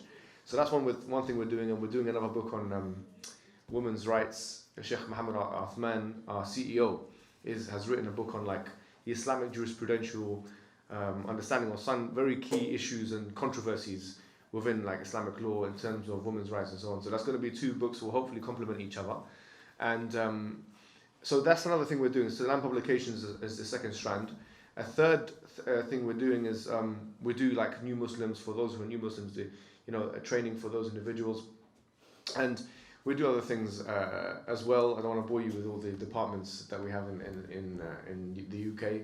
But obviously, if you guys what you guys can do to help us, if you want to, is you can send articles to us if you're kind of specialized in certain areas where you feel like your contribution will be beneficial. We'll happily use your articles to do the research and to promote it and so on.